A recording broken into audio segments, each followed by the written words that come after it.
El ministro del Interior, Jorge Fernández Díaz, nos dará su visión sobre los refugiados. España se ha convertido en un referente en la Unión Europea. El terrorismo. Se equivoca ETA si piensa que a estas alturas vamos a permitirles perpetuarse. La situación de Cataluña. El señor Artur Mas ha mentido en sede parlamentaria. Y toda la actualidad en El Cascabel. Nos acompaña Jorge Fernández Díaz, ministro de Interior. Muy buenas noches, ministro. Buenas noches. De entrada, claro, ya se ha confirmado que los restos mortales que se han encontrado hoy en Canarias, en la isla de Gran Canaria, no corresponden al niño Jeremy Vargas, ¿no? Que por otra parte también, en fin, motivo para la esperanza de esa familia que en un momento determinado creyó que esos restos se correspondían con su niño. Sí, pues efectivamente sí, así es, porque ha habido dos análisis forenses que confirman que no es una persona de su edad, o sea, ha quedado descartado científicamente que pudiera ser él. Por un momento, pues se mantuvo la esperanza. Yo quiero, ya que se me pregunta, pues enviar un mensaje también a la familia, que hay que ponerse en su lugar hace ya 8 años, ¿no? Claro. Y que recibas una noticia de esas características y, pues en fin, al final, pues es volver a evocar todo el sufrimiento y al final pues acabar otra vez en la tristeza de comprobar que una vez más pues siguen sin aparecer los restos del niño, ¿no? Tenía 7 años, estamos hablando del ni rastro, ¿no?, alguno desaparecido y ya está. No, es un caso, hay que ponerse también en el lado de por los padres de Marta del Castillo, por ejemplo, ¿no? Por eso yo cuando ahora, en este caso tan reciente de la peregrina de Santiago, de Denise, ¿no?, pues el presunto autor de su muerte, ¿no?, por no entrar en calificaciones jurídicas, ¿no?, que es homicidio, asesinato y demás, que no me corresponde a mí decirlo, como el hecho de que, en fin, se pudiera descubrir rápidamente dónde había puesto los restos de la persona de Denise, pues hombre, dentro del dolor, para la familia no deja de ser un cierto alivio, al menos tiene confirmación de que la desaparición, pues en fin, significa que ha fallecido y al mismo tiempo, pues bueno, pues los restos los tienen en su... y en ese sentido, pues pasa también como el caso de Cuenca, ¿no?, de estas dos jóvenes, ¿no?, Marina y Laura, ¿no?, que pues al menos dentro de la tragedia y de lo terrible que es, a mí no se me olvidará la conversación que mantuve con la madre de Marina, ¿no?, que se desvaneció mientras estábamos hablando y se puso un familiar y me dijo, mire, no ha podido acabar porque se ha desvanecido, estaba llorando permanentemente, cosa lógica, ¿no?, en esos momentos. Pero bueno, al menos pues fueron encontrados los restos y, por cierto, 24 horas después detenido en Timișoara, en Rumanía, el presunto autor, ¿no? Pues son casos muy dramáticos en donde hay que estar muy cerca de la familia, ponerse en su lugar para entender que al sufrimiento de la desaparición y de que previsiblemente pues esa desaparición signifique que ha fallecido, que ha muerto, pues que nunca no acabas de tener la confirmación porque no aparecen los restos, ¿no? Y eso ha pasado esta mañana, efectivamente. O sea que la investigación sigue abierta, en cualquier caso, en relación con este asunto, ¿no?, con esa desaparición. La Guardia Civil... yo ya dije esta mañana, porque tuvimos conocimiento en directo esta mañana, y dije que había que ser prudente, que lógicamente que sabía que la Guardia Civil estaba pues por vía de ADN intentando confirmar si ese resto pues que había aparecido de ese cráneo y tal se correspondía con el chico Jeremy Vargas, y finalmente pues no ha sido así, ¿no? Bueno, ministro, estamos siguiendo con especial atención y con preocupación la llamada crisis de los refugiados sirios. Escenas que desde luego no nos reconfortan para nada, las que vemos a diario, especialmente en la frontera de Serbia con Hungría. Pero yo me pregunto, y le pregunto a usted como ministro de un gobierno de la Unión Europea, ¿qué haríamos nosotros si tuviéramos ese drama a las puertas de España? ¿Usted cree que está actuando bien Hungría, sinceramente, o no? Bueno, yo no quiero juzgar a otro país, a otro Estado, sinceramente, porque creo que no es prudente y además no sirvo a los intereses de mi país si yo expreso una opinión. Debo decir que cuando dice nosotros nos enfrentamos a un drama así, hombre, España es frontera exterior de la Unión Europea y además tiene una singularidad que no tiene ningún otro país de la Unión Europea, y es que somos frontera de la Unión Europea y además en territorio de África, con las ciudades españolas de Ceuta y Melilla, que son fronteras exteriores de la Unión Europea, son espacios Schengen y además están en África. Y algo sabemos de eso. Algo sabemos cuando estábamos solos. De hecho, de alguna manera tuvo que producirse el drama humanitario del Mediterráneo central, con los refugiados e inmigrantes irregulares saliendo a través de Libia, que es un estado fallido, como sabemos, e intentar llegar hasta Italia y Grecia, para que el foco dejara de estar exclusivamente en España y se pusiera también en otros lugares de Europa. Lo que pasó en Calais, entre dos países que nadie dudará que son estados democráticos, ¿no? Y con una larga tradición democrática, Francia y el Reino Unido. Y ahí no eran refugiados, eran inmigrantes irregulares, o sea, inmigrantes, personas que por razones económicas habían salido de sus países de origen, pero que en principio no eran refugiados. Y ya hemos visto cómo actuó el gobierno británico y cómo actuó el gobierno francés. Y ahora estamos viendo efectivamente en la Europa central la situación que se ha creado en Hungría, pero no solo en Hungría. O sea, Hungría ha hecho lo que ha hecho, pero en la reunión de ministros de Interior que tuvimos el otro día, el lunes pasado en Bruselas, no pudimos llegar a un acuerdo en cuanto a la propuesta de la Comisión de reubicación de 120.000 refugiados, pero no solo por Hungría. Fueron varios los países del grupo llamado Visegrado los que se opusieron a ese acuerdo. La verdad es que la Unión Europea no estaba preparada, eso hay que reconocerlo, para una situación de esas características. Alguien ha hablado, o algunos han dicho, que es la crisis más grande desde el punto de vista de los refugiados a las que se ha visto abocado la Unión Europea desde el final de la Segunda Guerra Mundial. Yo no sé si, teniendo en cuenta la guerra de los Balcanes, eso es así, pero en todo caso, si no es la mayor crisis, es una crisis que como precedente solo podría tener la derivada de la guerra de los Balcanes de los años 80 y 90, ¿no? En todo caso, una crisis enorme, ¿no? Y además que conviene recordar que en principio no tiene fecha de caducidad, porque la guerra de Siria, ya viene de 2011, ha ocasionado 250.000 muertos, más de 7 millones de desplazados en el interior de Siria y más de 4 millones de refugiados.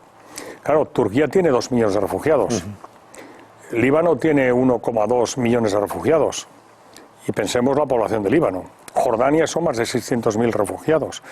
Ha bastado que Turquía abriera un poco la mano para que, en lugar de utilizar la ruta del Mediterráneo central, pasara a ser la ruta del Mediterráneo oriental, es decir, de Turquía a islas griegas y de ahí ya al continente a través de Macedonia y ya a partir de ahí pues la ruta por el norte, para que nos encontremos ante esta situación. Y por lo tanto estamos atendiendo las consecuencias. ¿Cómo se gestiona esto? ¿Cómo se controla? ¿Cómo se ordena? Porque claro, esa gente va a seguir llegando a la frontera de Hungría, van a seguir intentando pasar a través de Croacia. El problema ya se le ha planteado a Alemania. Alemania llega un momento también que dice, oiga, esto hay que frenarlo. También en la propia Austria. O sea, ¿cómo ahora controlas esa situación? Porque se ha hecho un reparto. A España le correspondían 14.000, 15.000 refugiados, pero eso ahora cómo se gestiona.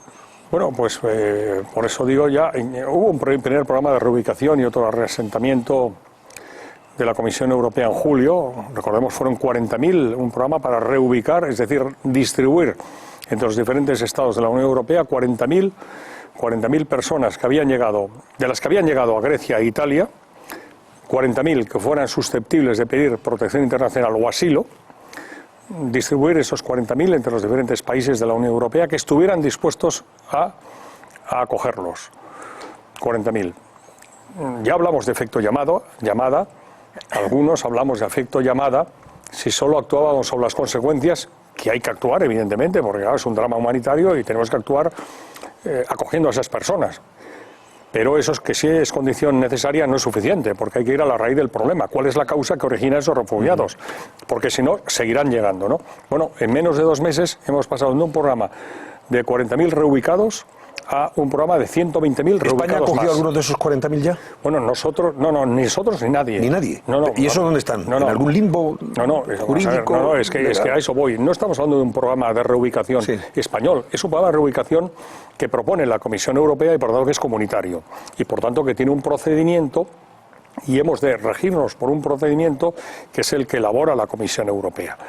Y ese procedimiento pues determina que tienen que estar en primer lugar puestos en marcha operativos ya los conocidos como hotspots en Grecia y en Italia, que las agencias europeas correspondientes encargadas del control de fronteras, Frontex, de asilo, EASO, Europol, Eurojust, etcétera, hagan la identificación de esas personas para diferenciar los que son susceptibles de pedir asilo o protección internacional porque proceden de Siria y Eritrea, de aquellos otros que por provenir de países seguros serían retornados a sus países de origen. Y ese control, por ejemplo, en el caso de... Yo le pido ejemplo. Por tanto, en particular, se me ha dicho, del programa de julio de reubicación, lo acabamos de aprobar definitivamente el lunes pasado en Bruselas. Sí. Y todavía, no España, ningún país ha cogido ninguno, entre otras cosas porque el procedimiento que estableció la Comisión Europea todavía no ha sido aprobado, todavía no ha entrado en vigor.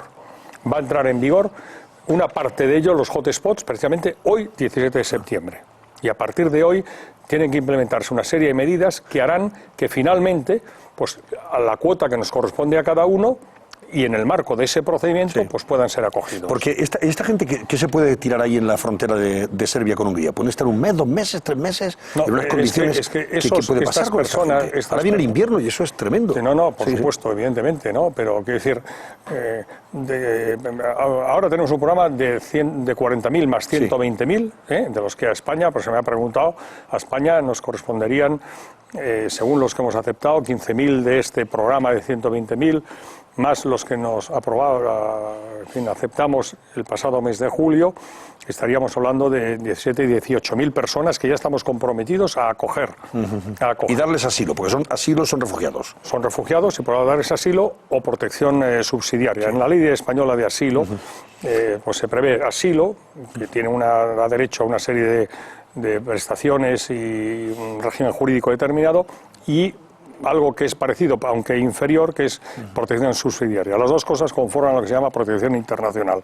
Nos comprometemos a eso, es a acogerlos, a darles una serie de prestaciones sanitarias, educativas, subvenciones. Son personas que al cabo están residiendo legalmente en nuestro país a todos los efectos, que tienen prácticamente los mismos derechos que los españoles, salvo el derecho de sufragio activo y pasivo, salvo el derecho a votar y ser votados. Prácticamente tienen los mismos derechos que los demás nacionales españoles, ¿no? Bueno, esas personas, cuando la Comisión Europea determine el procedimiento, esas personas, nosotros, evidentemente, en el marco de ese procedimiento, los vamos a acoger en España. Por tanto, le pregunto, perdóname, hago la última pregunta y ahora os paso sobre este asunto, y ahora os paso el testigo. En este contexto, estamos hablando que esto es un caso... Una cosa, eso es el programa europeo, independiente, el programa europeo de reubicación. Pero al margen de eso, España es un país que está teniendo, evidentemente, sus demandantes de asilo. Melilla, efectivamente. Y en esos nosotros ya no es el programa de reubicación comunitario. Nosotros ahí actuamos como país al que nos llegan ciudadanos, nos llegan personas. Peticiones de asilo a través de la frontera beniensar en Melilla, que nos llegan a través de otros lugares de la península. Lo piden en los CIE, lo piden en las delegaciones y subdelegaciones del gobierno, en las comisarías de policía, en la Oficina de Asilo y Refugio en Madrid, en todos los lugares donde, según la ley de asilo, pueden pedir asilo. Nosotros cada día se nos piden tenemos muchas peticiones. En estos momentos en España tenemos no menos de 11.000 peticiones de asilo. Al margen del al margen de lo que está pasando en Hungría. Eso lo gestionamos nosotros unilateralmente como país al que llegan ciudadanos que por tienen en peligro derecho a asilo. Le pregunto, ministro, vamos a ver, ¿cómo valora y cómo hay que valorar entonces esta carrera que hemos vivido en España? Estamos hablando del caso de Getafe. También vamos a hablar de eso. Pero esta carrera supuestamente de generosidad, de solidaridad que han protagonizado alcaldes, algunos presidentes de comunidad o consejeros, por decir, venga, vamos a abrir las puertas, que vengan todos los refugiados. Oiga, este es un caso supranacional. Este es un asunto que está gestionado por la propia Unión Europea y que obliga a una normativa, tiene que hablar, hay unas directivas que hay que... Esta gente, por ejemplo, Ada Colau ha dicho que se va a no sé dónde ahora, a ver las ciudades, para ver a cuántos pueblos refugiados. Sí, pues contesto, pues en primer lugar, el que haya iniciativas procedentes de instituciones públicas, sean ayuntamientos, diputaciones, comunidades autónomas, ofreciendo plazas de acogida, yo creo que eso no merece sino un reconocimiento positivo, porque en definitiva es una manifestación de solidaridad que evidentemente no merece sino ese reconocimiento. También hay ONGs, hay instituciones privadas, etcétera, que han manifestado esa disponibilidad de plazas de acogida para potenciales refugiados. Eso no merece sino un reconocimiento positivo y muy bueno. Dicho eso, para que la solidaridad sea eficaz, debe estar adecuadamente coordinada, y quien ha de coordinar eso y liderar eso, lógicamente, es el Gobierno de España, en el marco de ese programa comunitario, porque quien es interlocutor ante las instituciones comunitarias es el Gobierno de España. Sí, ahora ya no, pero antes se le ha criticado al Gobierno de España de pasivo, de estar mirando para otro lado, que no hacían ustedes nada, no se movían.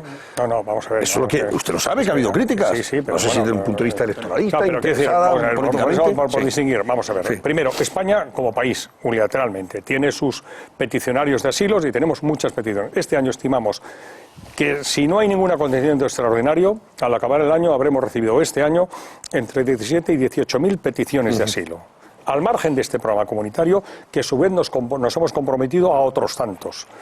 Los que nos piden a nosotros directamente como país, eso lo gestionamos nosotros en el marco de nuestra ley de asilo y de los tratados y convenios internacionales en la materia de los que formamos parte. Eso lo gestionamos nosotros unilateralmente. El programa de reubicación comunitario, lógicamente, lo tenemos que hacer en el marco de los procedimientos que establece la Comisión Europea y la Unión Europea. En relación con eso, nadie nos puede acusar de nada, honradamente.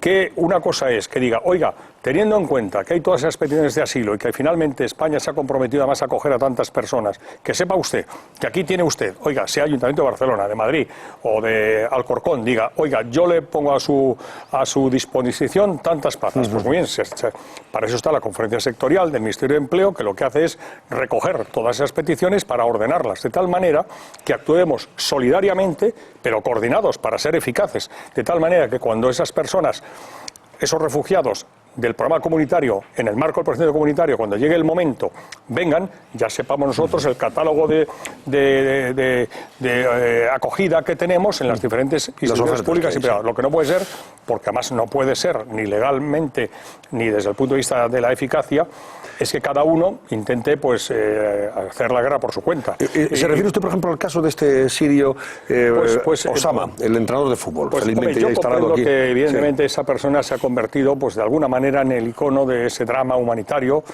por mor de esa zancadilla de la periodista húngara, en fin, todo lo que hemos visto, ¿no?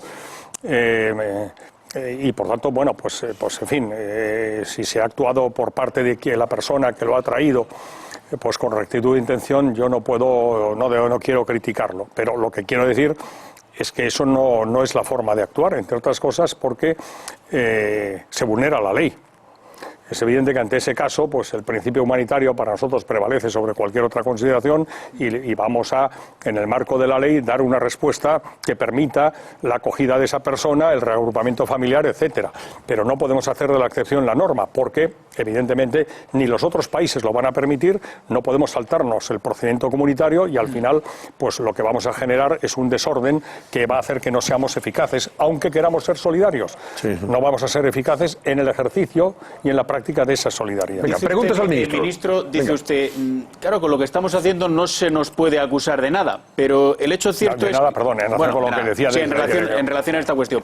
Pero el hecho es que se les ha acusado a ustedes, al gobierno me refiero, de algunas cuestiones que a mí me parece que están desmarcadas de la realidad. Hemos visto cómo hace no demasiado tiempo una parte de la izquierda política y social decía, es que el gobierno de España no quiere ningún refugiado. ¿A eso me refería yo? No creo que el gobierno de España haya trabajado en esa dirección, pero eso se ha dicho.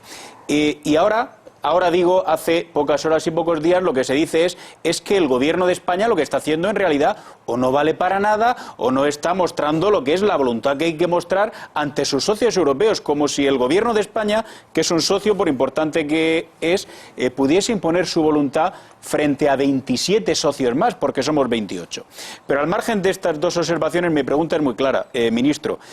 Aquí estamos poniendo parches. Hay un drama humano y hay que actuar con cierta urgencia, hay que atajarlo. Pero hay una raíz, usted se ha referido a ella, y es que hay una guerra en Siria incontenible. De esto ustedes han hablado, van a hablar, la Unión Europea puede o va a hacer algo en relación a la raíz del problema. Sí, efectivamente... El presidente del Gobierno se ha referido reiteradamente a eso en los consejos europeos. Yo, en mi ámbito, en los consejos JAI, el ministro de Asuntos Exteriores, el ministro de Defensa, hay que ir a la raíz del problema. Y la raíz del problema sabemos cuál es. Que en Libia hay un Estado fallido, con lo cual no hay capacidad para luchar contra las... En Libia, ¿no? Digo primero, Libia hay un Estado fallido. No hay un gobierno con el que pueda ser un interlocutor legitimado a efectos de pedir, en su caso, una intervención que permitiría tener una cobertura jurídica que eventualmente diera pie a una intervención multinacional. Y a su vez, como es un Estado fallido, pues no pueden luchar eficazmente contra las mafias que están traficando con esas personas. Esas personas, fundamentalmente, las que salen por Libia, fundamentalmente están siendo inmigrantes irregulares, más que refugiados políticos, que también. De hecho, en estos momentos, en relación con los que salen por el Mediterráneo central de Libia para ir a Italia, y a Grecia, respecto a los que salen ahora por el Mediterráneo oriental, por el mar Egeo, que salen de Turquía a las islas griegas, la proporción es de 1 a 5. Por cada persona que sale por el Mediterráneo central, están saliendo 5 por el Mediterráneo oriental, 5 que salen de Turquía, como he dicho, islas griegas, y luego todo ese trayecto que hemos comentado. Bien, mientras siga el conflicto en Siria, evidentemente, y Libia sea un Estado fallido, por decirlo más concreto, pues evidentemente va a seguir habiendo refugiados. ¿Cómo actuar? Pues ya lo sabemos, es decir, hay que actuar, tiene que actuar conjuntamente la comunidad internacional y en el marco de la legalidad internacional. Y esa es la cuestión. Y sobre eso se lleva trabajando tiempo sin haber conseguido todavía una solución. Esa es la realidad. Usted sabe que en Siria, pero es un debate y lo conoce perfectamente, en Siria pues está por una parte Irán, está Rusia, que están apoyando a el Assad, hay ahí los equilibrios que hay y los desequilibrios que hay. El Daesh, mientras tanto, pues efectivamente está ganando cada vez más superficie y el gobierno y el territorio de Siria que controla el Assad cada vez es menor. Y, en fin, y ahí pues es verdad que solo una solución militar va a resolver ese conflicto bélico, pero para que haya una solución militar tiene que ser una solución de la comunidad internacional y en el marco de la legalidad internacional. Y en cuanto a Libia, pues podemos decir 3/4 de lo mismo, con una diferencia, que en Libia, si hubiera un gobierno que estuviera legitimado internacionalmente y pidiera intervención, pues se podía dar esa intervención, pero como no hay un gobierno legitimado internacionalmente, porque sabemos que hay dos gobiernos, dos parlamentos, etcétera, pues la solución... Tengo dos preguntas concretísimas. He contestado de la raíz del problema, ¿eh? Llevo mucho rato. Bueno, a ver, Isabel, os recuerdo que el ministro de Interior además es catalán, ¿eh? Y me interesa también escuchar eso. Venga, pues una más sobre refugiados. Bueno, yo sí, yo tengo una también tengo sobre Cataluña, pero y sobre el País Vasco. Si solo voy a poder hacer una pregunta, le hago otra, no la que le pensaba hacer. ¿Solo voy a poder hacer una? Sí, pues entonces de momento una, luego después ya miramos. Entonces cambio el tercio y no hablo de refugiados, no. Y le pregunto sobre lo que hizo el batasuno Sabino Cuadra ayer en el Congreso, rompiendo un ejemplar de la Constitución ante la pasividad del presidente del Congreso. Su opinión al respecto, y le adelanto la mía. Me parece vergonzoso que un tipo con el historial de este sujeto, de listas ilegalizadas por su pertenencia a banda armada, etcétera, etcétera, etcétera, haya podido romper un ejemplar de la Constitución, es decir, ofender gravemente a todos los españoles con ese gesto, y el presidente del Congreso le haya dejado actuar con esa bandera independentista encima. Ahí lo tenemos, la imagen, ministro. No sé si usted lo vio ayer en directo. Lo conozco el tema, claro. Va con la bandera independentista catalana y hay un momento en que saca la Constitución y rompe algunas páginas. De ahí hay una... ya he sabido que hoy se ha pedido por parte de los grupos que están presentes en la mesa del Congreso que se actúe y se sancione a este diputado.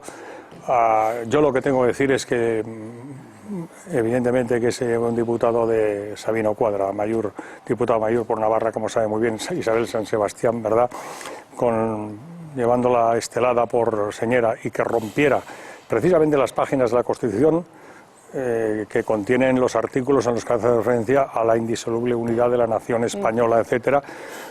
Yo creo sinceramente que eso merece el más absoluto y radical de los reproches, lo tengo que decir absolutamente. Y por lo tanto, en fin, yo pienso en relación con eso, pues lo que piensa la inmensa mayoría de españoles es una ofensa.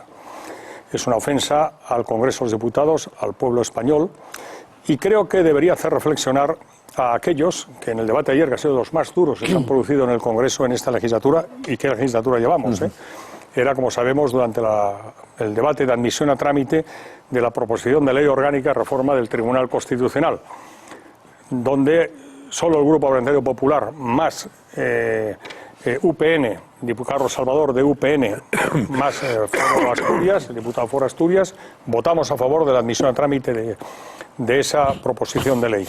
Quiero decir que a mí me preocupa, ya sé que no apoyan eso, pero a mí me preocupa que el resto de grupos de la Cámara pues coincidieran en el voto pues con lo que ha hecho pues este personaje, ¿no? Pero si usted hubiera sido el presidente del Congreso, ¿no le habría llamado al orden? ¿No cree que era su obligación?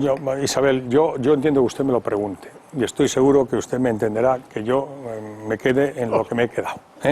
Es decir... este es un proetarra, además, vamos a recordar. Sí, yo conozco, yo he tenido con Este ha estado en listas ilegalizadas por pertenecer a ETA. Este tiene una historia al fin. A mí Sabino Cuadra me ha hecho preguntas hablando de respeto a los derechos humanos en sesiones de control del Congreso. Conozco perfectamente al personaje, al diputado Sabino Cuadra, diputado por Navarra, sé muy bien quién es, y he tenido con él interpelaciones y preguntas en sesiones de control del Congreso. Por tanto, en fin, quiero decir de verdad... Muy amigo de Pablo Iglesias, que se considera muy honrado de actuar con él. Que el hecho de que llevara la estelada, y que rompiera la Constitución española desde la tribuna del Congreso, pues no tiene precedentes. Pero desde luego a los señores que defienden lo que este señor ayer también defendía, les debería hacer pensar que un personaje como este señor pues coincida en sus planteamientos y además haga ostentación de la estelada, es decir, del proceso independentista del señor Mas, por decirlo claramente, ¿no? Y honradamente, no quiero ser malinterpretado, pero hoy es verdad que el Grupo Socialista, a través de su representación en la mesa del Congreso, se ha sumado a esa petición para que la mesa acuerde la sanción que proceda a este diputado, pero a mí me hubiera gustado que ayer se hubiera desmarcado claramente durante el debate de la posición política que este señor expresó. Estamos hablando de la reforma de la ley del Tribunal Constitucional. La ley orgánica del Tribunal Constitucional. Hacerle en relación con la primera cuestión, me he explicado, ¿no? Sí, yo sé lo que usted piensa, que es lo mismo que pienso yo, pero yo, pues permítame que yo diga, no usted, lo digo yo, que creo que el presidente del Congreso debería haber honrado su cargo llamándole al orden. Y que no se puede consentir que en el Congreso de los Diputados se insulte así a todos los españoles. No, la verdad es que yo confío en que la mesa adopte por unanimidad una decisión que siente un precedente, porque efectivamente una cosa es la libertad de expresión, y otra cosa es utiliza eso. Y otra cosa quieres verse amparado por la libertad de expresión para hacer esto. Y además la libertad de expresión y desde la tribuna del Congreso, pero oiga, pero romper la Constitución española, oiga, es una cosa muy seria, entre otras cosas porque él, aunque fuera por imperativo legal, prometió la Constitución. Y es diputado por la Constitución. Y además hizo expresa referencia a que rompía las páginas que hacían referencia a los artículos 1, 2, que aluden efectivamente a la indisoluble unidad de la nación española y que la soberanía nacional no es compartimentable. Eso en el contexto del debate catalán, y por algo iba con la estelada, tiene mucho sentido. Entonces, claro, qué convergencia, ¿verdad? Que Esquerra Republicana y el resto de la Cámara, salvo quien he dicho, Foro Asturias, UPN y el PP, que era el promotor de esa aprobación de la ley orgánica, se opusieran a la posición política defendida por ese señor, no digo los argumentos y el gesto, digo la posición política, a mí me preocupa. En favor de la reforma. A ver, Graciano, Carlos, venga. Déjame esa imagen para ligar esto al tema catalán, ¿no? Las imágenes que estábamos viendo. Porque yo tengo la sensación... Este tipo de personas, este tipo de grupos políticos juegan muchísimo al mensaje político y a la metáfora. Y la metáfora que yo tengo la sensación que ellos han pretendido trasladar ahí es la de, en España en estos momentos yo puedo coger la Constitución, arrancar las páginas, insultar a todas las personas, todos los españoles que han votado esa Constitución, considerar que la máxima expresión de soberanía nacional no existe, porque soy capaz directamente de romper en la sede del Parlamento el documento de la Carta Magna y no pasa nada. Y lo digo por ligarlo a la sensación que tengo yo de cómo se está desarrollando esa política de gestos, por ejemplo, en Cataluña, por ejemplo, en Navarra, por ejemplo, en el País Vasco, que yo creo que es muy preocupante. Porque yo tengo la sensación de que este ejemplo que le hemos visto hacer a Sabino Cuadra, lo hemos visto hacer en Cataluña, lo hemos visto hacer en Navarra. Y yo tengo la sensación de que esa misma actitud que ha tenido Posada se ha tenido en demasiadas ocasiones. Alguien rompe la Constitución y no pasa nada. Alguien quema una bandera y prácticamente no pasa nada. Alguien baja la bandera en un ayuntamiento en Cataluña y prácticamente no pasa nada. Alguien pone unas urnas y prácticamente no pasa nada. O sea, yo tengo la sensación de que al final esa política de gestos además está teniendo una repercusión incluso en los votantes. O sea, el votante que es constitucionalista en territorio difícil acaba tomando la decisión o sacando la conclusión de decir, a lo mejor va a resultar que estoy un poco solo. A lo mejor es que el Estado no me está protegiendo como debería estar protegiendo. Y yo creo que eso es una función que es absolutamente básica. Yo creo que está en el origen de lo que está pasando en estos momentos en Cataluña. Y yo particularmente tengo la sensación de que lo mismo que hemos visto en el Congreso, que Posada no es que llegase tarde, es que no llegaba, es muy posible que el Gobierno haya estado llegando tarde. Es decir, que las actuaciones en este tipo de casos hay que actuar muy rápido, porque si no, el Sabino Cuadra de turno hace lo mismo en un pueblo de Cataluña, hace lo mismo en Navarra, y luego resulta que nos encontramos el Ayuntamiento con Bildu. Bueno, vamos a ver. Esta reforma, ayer, como he dicho, fue uno de los debates más duros de esta legislatura, que es una legislatura muy dura, y era una proposición de ley orgánica del Grupo Parlamentario Popular para reformar la ley orgánica del Tribunal Constitucional. Todos los que estamos ahí lo sabemos, pero lo digo a efectos de los que nos están escuchando y nos están viendo, ¿no? ¿Qué pretende esa reforma? Hombre, pues algo que hasta este momento pues da la sensación que se está produciendo y que tiene mucho que ver, en mi opinión, con lo que plantea, ¿no?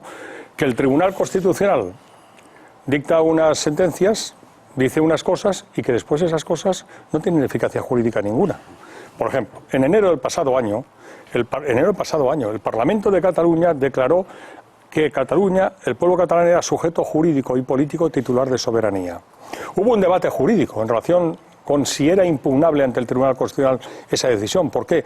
Porque era manifestación de voluntad política del Parlamento de Cataluña, pero no tenía efecto jurídico. Aún así, el Gobierno impugnó esa declaración del Parlamento de Cataluña ante el Tribunal Constitucional.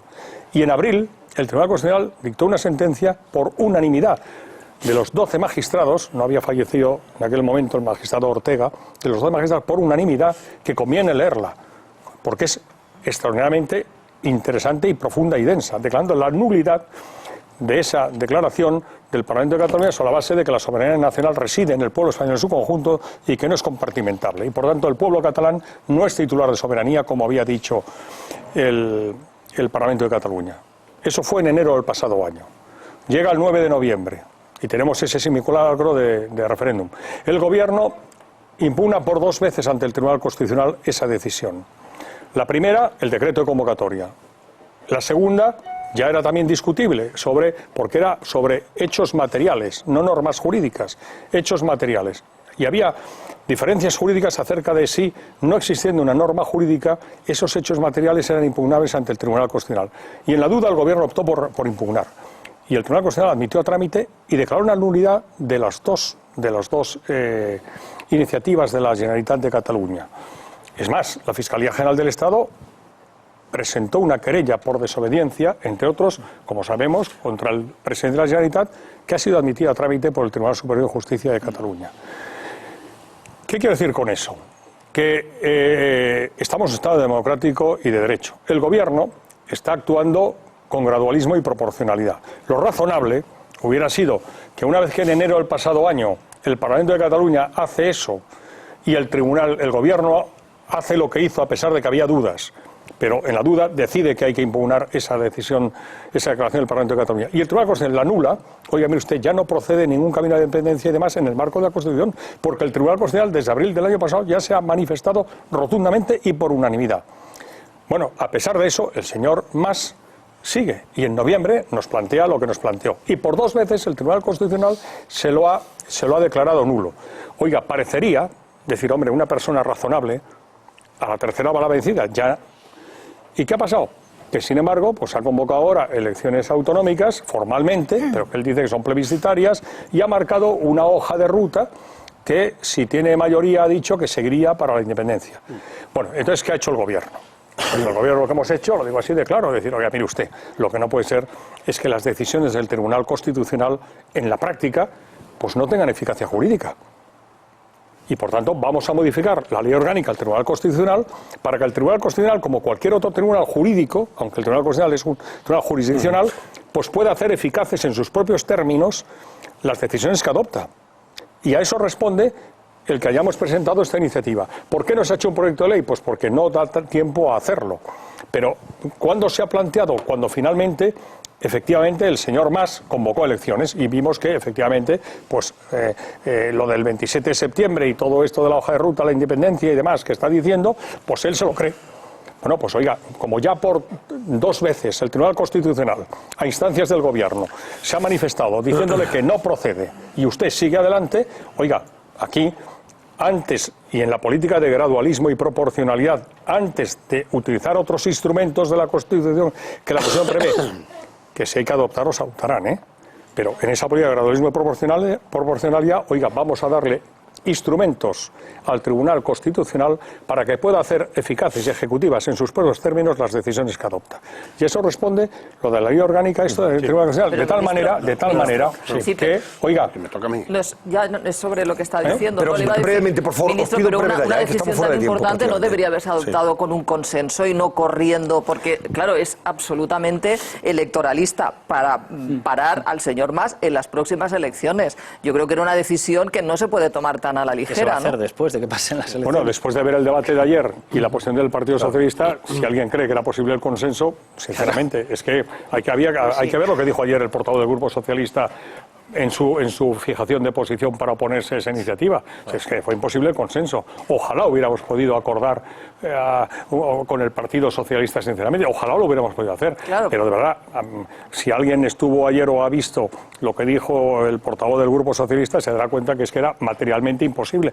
Y mire usted, en esa situación, pues sabe que le digo, que mire usted, en la hora de fortalecer el Estado de Derecho y hacer lo que acabo de comentar y no voy a reiterar, pues si hemos de ir solos, pues vamos solos. Pero tenemos mayoría y la vamos a aplicar democráticamente, de tal manera que antes de disolver las Cortes para convocar elecciones generales, oiga, esa iniciativa de reforma de la Ley Orgánica Constitucional esté aprobada. De tal manera que si el señor Mas persiste en sus delirios, así lo digo claro, en sus delirios independentistas, que no caben en la Constitución, que el Gobierno los va a llevar al Tribunal Constitucional, oiga, no pase como en enero del pasado año, ni pase como el 9 de noviembre, sino que las decisiones del Tribunal Constitucional se materialicen en hechos prácticos y reales. Sí. Claro, pero también hay otra lectura posible, que es que lo que se hace es meter mano a las instituciones, porque políticamente no se puede solventar un problema, ¿no?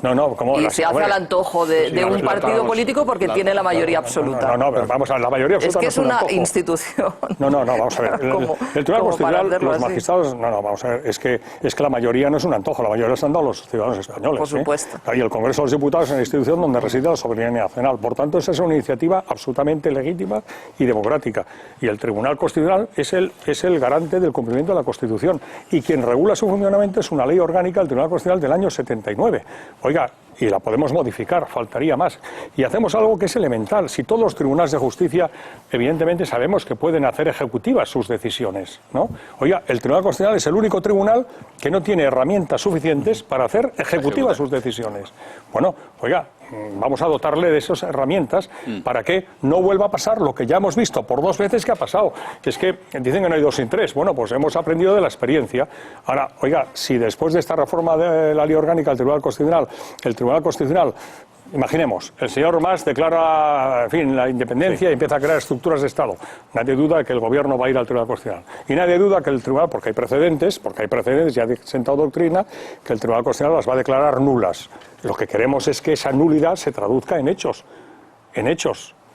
Eso es lo que queremos, no que pase como hasta ahora. Eso es lo que le iba a preguntar. Vamos a ver. Como ya hemos entrado en harina de este tema capital, que es el asunto catalán y la voladura del Estado, obvio el tema también importantísimo de los sátrapas que nos mandan a Europa tan cantidad de personas. Por lo tanto, lo que quería plantear, de alguna manera ya ha salido, se lo ha planteado Carlos, en este asunto para ustedes, por cierto, usted lleva ya casi 4 años de ministro del Interior y aunque ha desaparecido el tema de ETA, que no es baladí, ha desaparecido el terrorismo, las acciones terroristas de ETA. Los muertos, porque ETA no ha desaparecido. No sé si eso es, como decía un clásico, que llegara ministro del Interior, que es el ministro político por antonomasia, después del presidente y la vicepresidenta, es la tierra prometida, un pozo de tortura. Ahora no lo dirá usted. Pero en relación con el tema catalán, para unos, lo vemos todos los días, ustedes son unos inmovilistas que se utilizan la Constitución como si fuera las alas de un avestruz. Y para otros son ustedes unos blandengues. Y tengo delante al ministro del Interior, que es el jefe de la fuerza pública. Me gustaría su comentario al respecto. Es decir, ustedes están ahí, ha hablado incluso ya ha dejado caer que ustedes actúan desde la proporcionalidad y el sentido común, no sé si digo la palabra exacta. Gradualismo y proporcionalidad. Y recordarle al respecto que el problema, como usted ha hecho, es que los secesionistas es que no acatan la legalidad española. Es que no la acatan. Por lo tanto, si no acatan la Constitución y no han acatado las leyes orgánicas, no orgánicas, resoluciones de un tribunal, de otro, ¿por qué van a acatar ahora la nueva iniciativa parlamentaria que ustedes han tomado? Me gustaría saber qué hechos son a los que ustedes se referían. Bueno, pues, ¿qué hechos? Es decir, ahora aténganse a las consecuencias y a los hechos. Pues, ¿qué hechos? Basta leerse el contenido de la... Entiendo perfectamente la pregunta, o sea, pero que decir, si leemos el contenido de la reforma que se plantea de la Ley Orgánica del Tribunal Constitucional, veremos que es muy precisa, porque en definitiva lo que faculta es al Tribunal Constitucional para adoptar todas las medidas que sean necesarias para hacer ejecutivas sus decisiones. O sea, para entendernos, el Tribunal Constitucional puede decir desde, oiga, requerir al Gobierno, oiga, actúe usted para que esto que yo he fallado se cumpla en sus propios términos, por ejemplo. Oiga, encantados, ¿eh? Se le entiende todo. ¿Vale?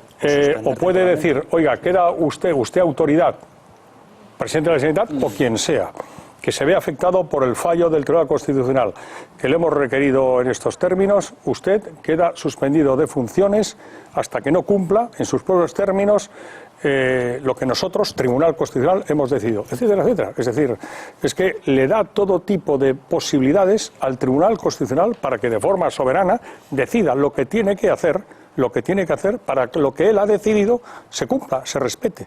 Yo creo que es algo elemental. Oiga, yo tengo la convicción, sinceramente, de que a la vista de la actitud del señor Mas, del señor Junqueras y su desacato permanente y continuado, una iniciativa como de estas características era necesario. Si se me dice, ¿por qué hasta ahora no se ha hecho? Es que hasta ahora no nos hemos encontrado con una traición al pacto constitucional y una situación de sumisión, de insumisión y de desacato al ordenamiento constitucional como la que nos hemos visto abocados en estos momentos. Hay que reconocerlo y lo digo así de claro. Un poco sí, ¿eh? Por ejemplo, con las sentencias en materia lingüística en Cataluña llevan desacatando y desobedeciendo al Constitucional una temporada larga, ¿eh? Y hay familias que lo han pagado muy caro, ese desacato. No voy a entrar en ese debate, pero se me aceptará en todo caso que un nivel de desacato... Un nivel de desacato como este... No, eso es cierto. Es el supuesto máximo. Es el supuesto máximo. Claro. Entonces, oiga, yo por eso he dicho enero del pasado año, noviembre del pasado año, 9 de noviembre. Oiga, bueno, pues ya vale, oiga, oiga, la Ley Orgánica del Tribunal Constitucional es la Ley 2 del 79, o sea, la primera, después de la aprobación de la Constitución, fue la Ley Orgánica Penitenciaria, la segunda fue la Ley Orgánica del Tribunal Constitucional, del año 79. Fíjese, pero es que hasta ahora no nos hemos encontrado con una situación así, y oiga, ante una situación de un desafío al ordenamiento constitucional que pretende nada más y nada menos que saltándose la Constitución, romper España, oiga, mire usted, estamos en Estado de Derecho, repito, con gradualismo y proporcionalidad. Pues se me dirá, oiga, ¿está el 155 de la Constitución? Pues sí que está el artículo 155 de la Constitución, por supuesto que está, y si está ahí, además, por cierto, fue aprobado por unanimidad el Congreso, y copiado de la Ley Fundamental de Bonn. Pero es opinión del Gobierno, que como todas las opiniones son discutibles, pero yo creo que es razonable, lo digo honradamente, ¿no?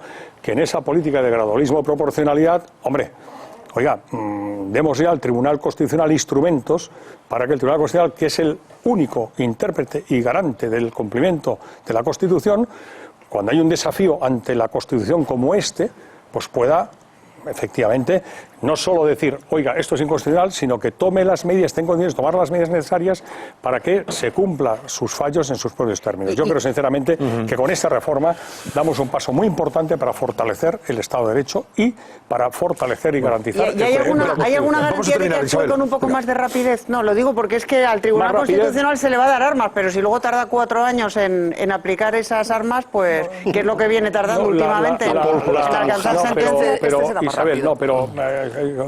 Perdón, yo he dicho, en enero del pasado año fue esa declaración a la que me he referido. En abril fue el fallo unánime del Tribunal Constitucional. En el 9 de noviembre fueron 2 las impugnaciones del Gobierno y fue muy rápido el fallo del Tribunal Constitucional.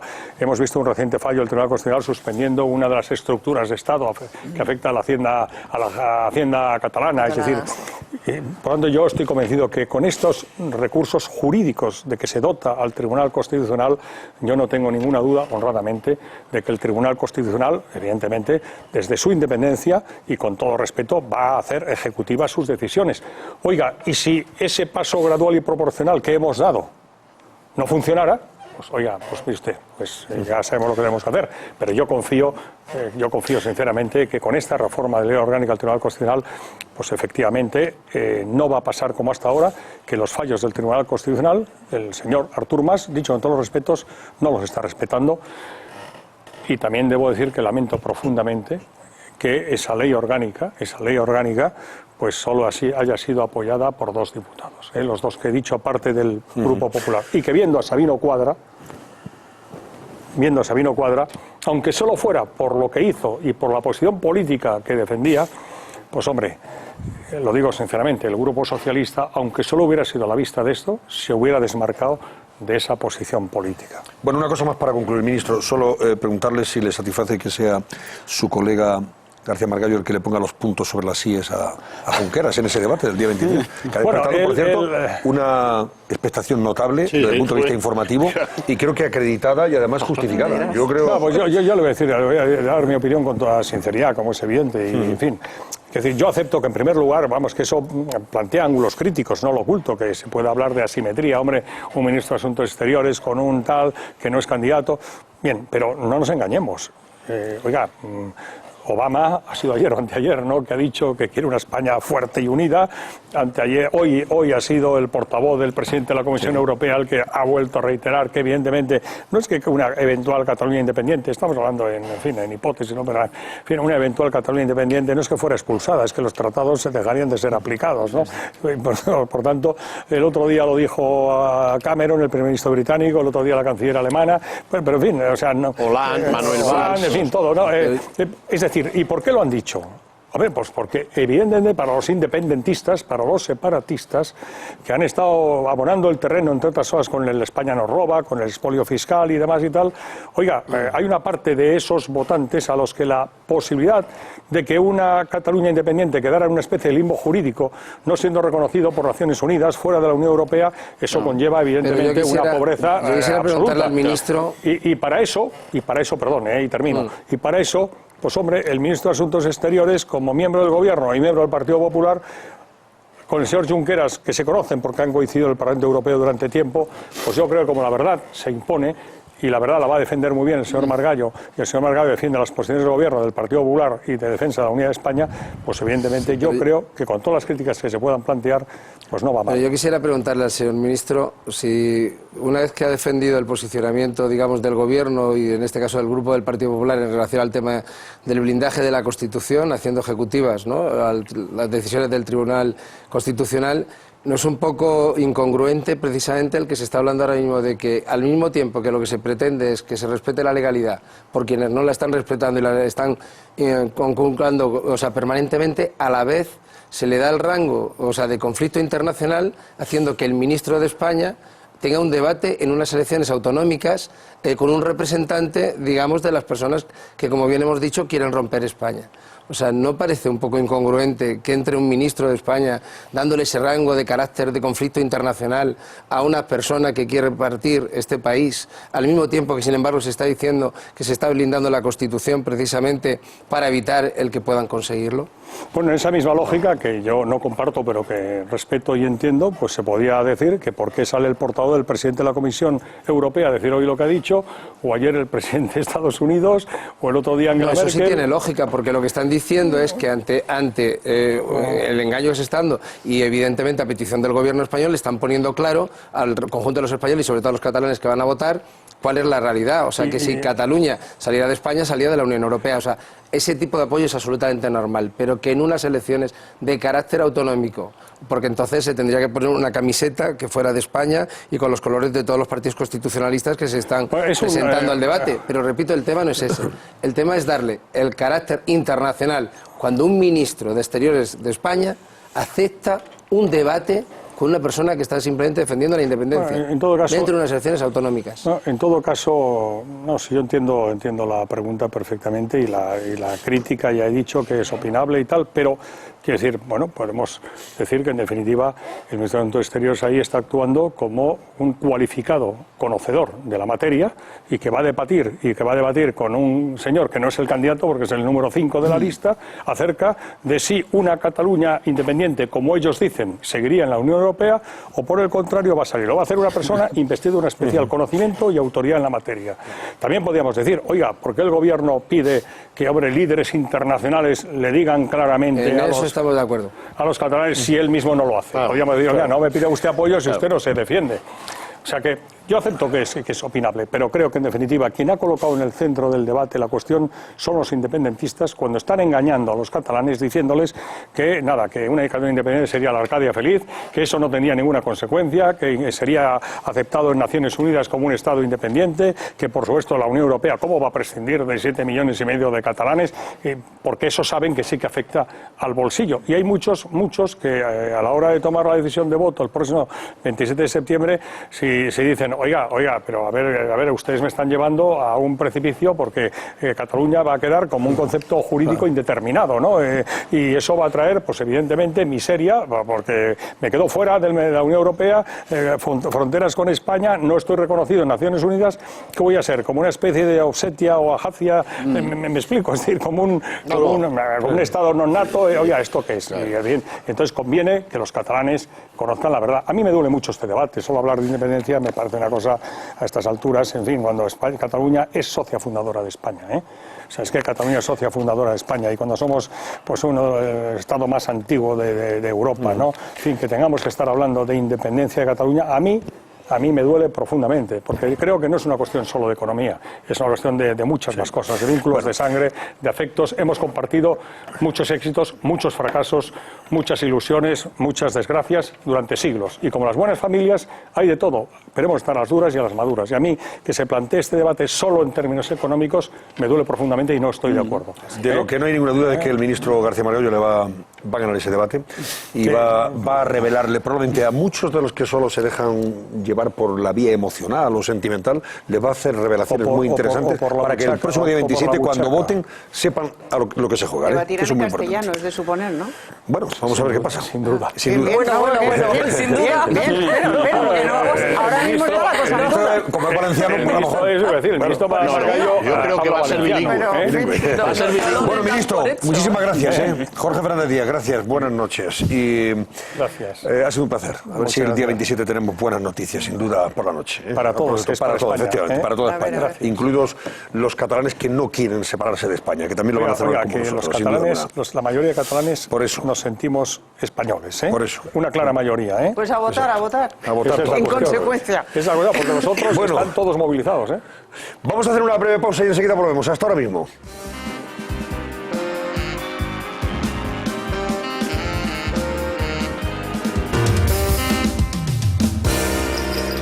Que España se ha clasificado para la final del Eurobásquet, una buena noticia, y felicitamos a los jugadores de baloncesto, a la selección española de baloncesto, por supuesto.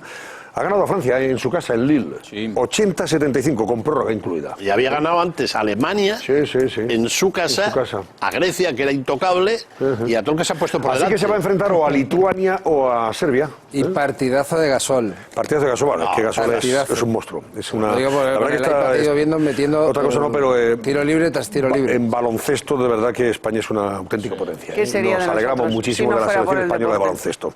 ¿Qué sería este país sin el deporte? Sin el deporte que nos da alegría. ¿Quién exhibiría la bandera de España? ¿Quién saldría y se sentiría orgulloso de este país si no fuera por el deporte? Gasol catalán. En fin, así que enhorabuena. Bueno, señores, se cumplen casi 100 días. Luego vamos a hablar de lo de Venezuela, porque está aquí todavía Lilian Tintori, la esposa de Leopoldo López, condenado, como saben ustedes, en esa farsa, en ese juicio burlesco a casi 14 años de cárcel, por una jueza además ligada directamente al chavismo. O sea, ahí no hay independencia judicial, por más que esta señora de Andalucía, que se llama Teresa Rodríguez, portavoz de Podemos, diga que es homologable con España la justicia venezolana. Esta señora o habla porque es una ignorante o porque es una sectaria. No tiene otra explicación. O es una ignorante o es una sectaria pro Chávez. por el La voz de su amo, de sus amos, Monedero, Pablo Iglesias, he dicho todo lo mismo. No puede justificarse una condena, una sentencia de esa naturaleza en un país donde hay una represión brutal contra la oposición política. Pero vamos a ocuparnos antes, y os pido opinión rápida. Carmena, casi 100 días de alcaldesa de Madrid. Está satisfecha, pero, hombre, ella cree que los medios no son justos con ella. Los medios de comunicación no reconocen esa labor, porque dice que los podemitas no tienen apoyos mediáticos. O sea, que tienen los demás. Oírla. Mira. Y entonces nosotros hemos llegado a la comunicación huérfanos. Y nos hemos dado cuenta lo difícil que es ser huérfano, sobre todo cuando estás acostumbrado a utilizar el lenguaje de la verdad y te das cuenta que el lenguaje de la verdad puede convertirse en el lenguaje del desprestigio debido a unas determinadas técnicas de actuación o quizá a nuestra propia ignorancia. Ya lo veis. ¿Ha hecho algo, por cierto, estos días? ¿Me dejas que dé un dato? Carlos, o sea, la gran bandera suya era el tema de la vivienda social. ¿Sabéis cuál es el número de pisos sociales que ha puesto? Decid un número. No sé, 30. 20. 1. Entonces, vamos, yo, teniendo en cuenta que ha puesto un piso social, sobreentiendo que si esa era su gran bandera, el número de personas que deberían estar aplaudiendo es 1.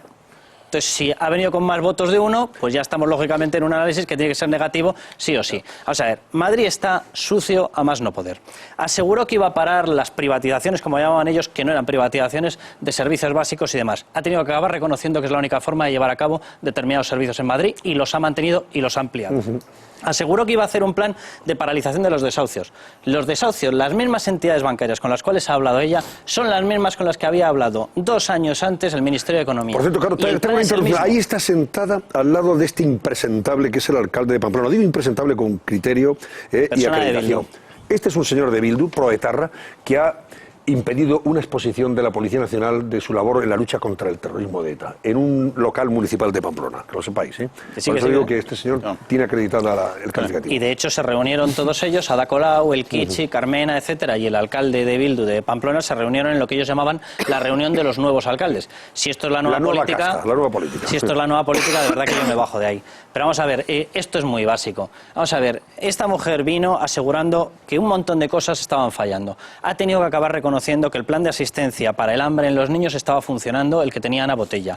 Ha tenido que acabar reconociendo que incluso el sistema de envío a casa era mejor que el que él había puesto, porque resulta que casualmente estigmatizaba, como se había avisado previamente, a los padres y a los niños. Del resto, a mí que me explique qué ha hecho. ¿Qué ha hecho durante estos 100 días? ¿Qué es lo que ha hecho?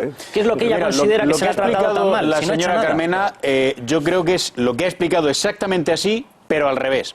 Empezando por el tema de los medios de comunicación. Dice, claro, me he dado cuenta ahora que estoy gobernando... No hay más que ver algunas televisiones. De que, claro, de que si Podemos... tiene apoyo o no, y algunas radios. De que Podemos no tiene apoyos mediáticos. Bueno, a mí me parece que es evidente que ha sido al contrario. Que si Podemos no hubiese hecho el uso de los medios de comunicación que ha hecho Podemos y al que se han prestado para que lo haga Podemos...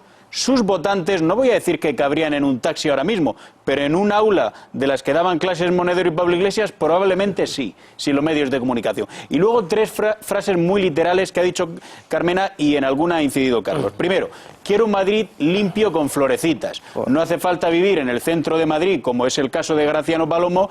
Los que entramos y salimos nos damos cuenta de que... Flores hay, pero de otro estilo, sí. De que hay mucha suciedad en Madrid todavía, y ya van 100 días. Segundo, Madrid es una ciudad libre de desahucios. Pues no es así, entre otras razones porque también en Madrid, en la capital de España, funciona una cosa que se llama Estado de Derecho y nos gusten o no los desahucios, que no nos gustan, pero si hay un tribunal que dice que hay que desahuciar, pues a veces incluso con Carmena mandando, las fuerzas del orden tienen que intervenir. Y tercera cuestión, Madrid ahora sí es una ciudad que escucha. Si Madrid es una ciudad que escucha y su alcaldesa da ejemplo, ¿por qué cuando, por ejemplo, hay una señora que se llama Esperanza Aguirre que propone que se debata y se hable en la capital de España, en el Ayuntamiento de la Unidad de España o de temas como el empleo, ¿por qué por ser Esperanza Aguirre se le tapa la boca? ¿Eso es una ciudad que escucha? ¿La que le tapa la boca a la que entendemos que es la líder de la oposición? Bueno, ¿esto qué es? Por cierto, Rita Maestre, que es la portavoz del equipo de gobierno de la señora Carmena, se ha puesto un 8. Notable alto. Es que era perenne. Es que esta chica pues era de estos grupos de perenne. Su padre, ya sabéis que es el que ha sido promocionado a la Subdirección General de Atención Tributaria. No, ella también, ya te va con coche oficial, a su edad, fíjate.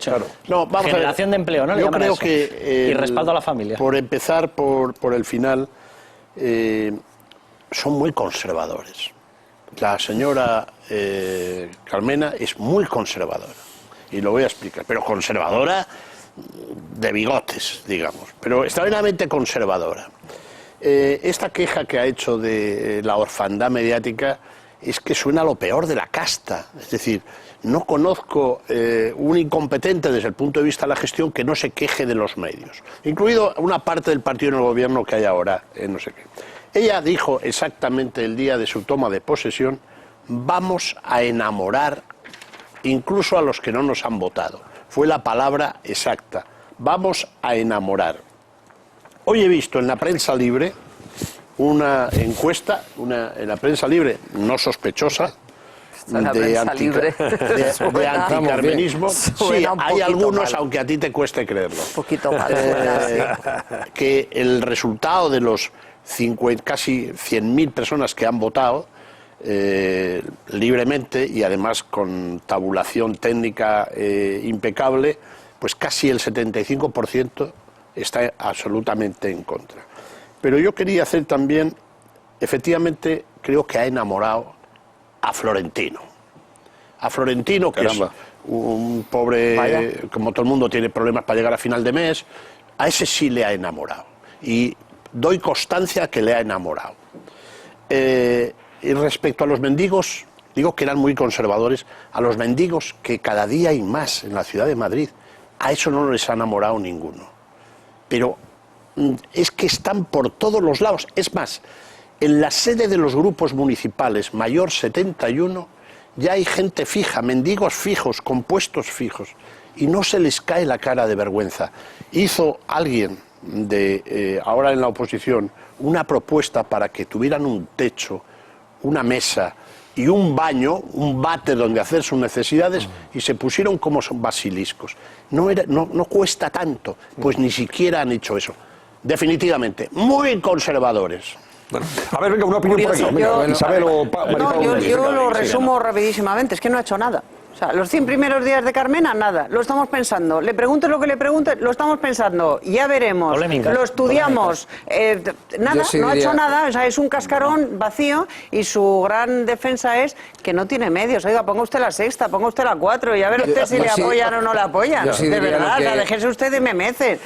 Déjese usted, lea usted la mayoría, por unos cuantos diarios digitales. Déjese usted de memeces. Pues yo diría lo que han hecho en estos 100 días. Gestiona un PIB como el de todo Portugal. Bueno, y se queja de falta de medios. En estos 100 días, con la excusa de, digamos, luchar contra la desigualdad, lo que han hecho es ampliar la fractura social. Totalmente. O sea, Madrid es una ciudad, como el resto de las ciudades de España, donde hay que buscar la convivencia y donde hay que quitar los desequilibrios desde la gestión, y ellos lo que han hecho ha sido decir: la gestión es nuestra, vamos a poner las normas que nosotros queremos a la hora de hacer las cosas.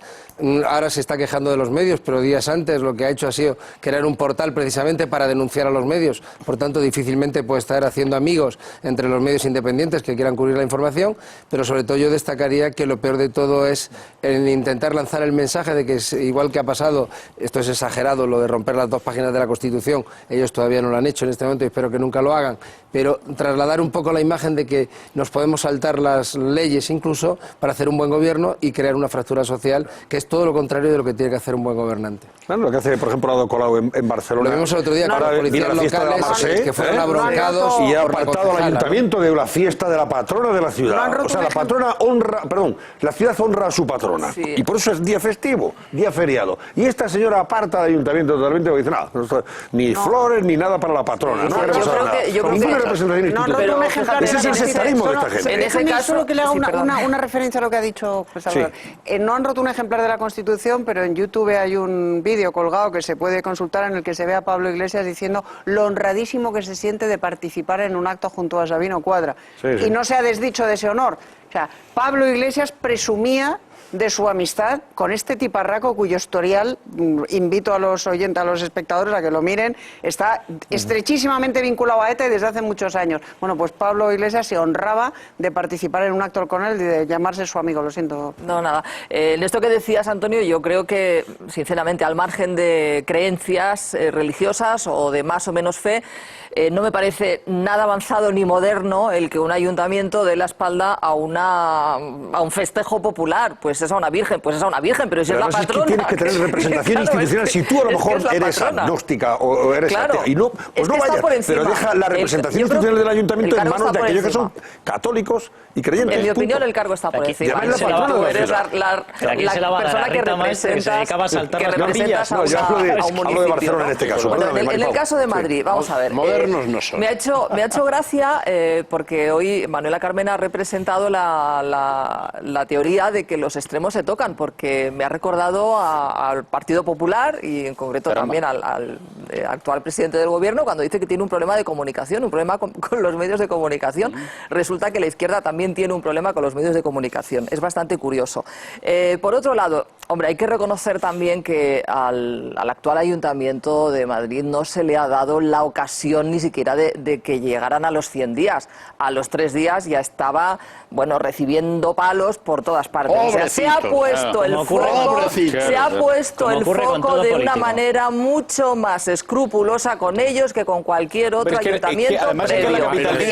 Hay que reconocerlo. Después, a ver, ¿puedo acabar?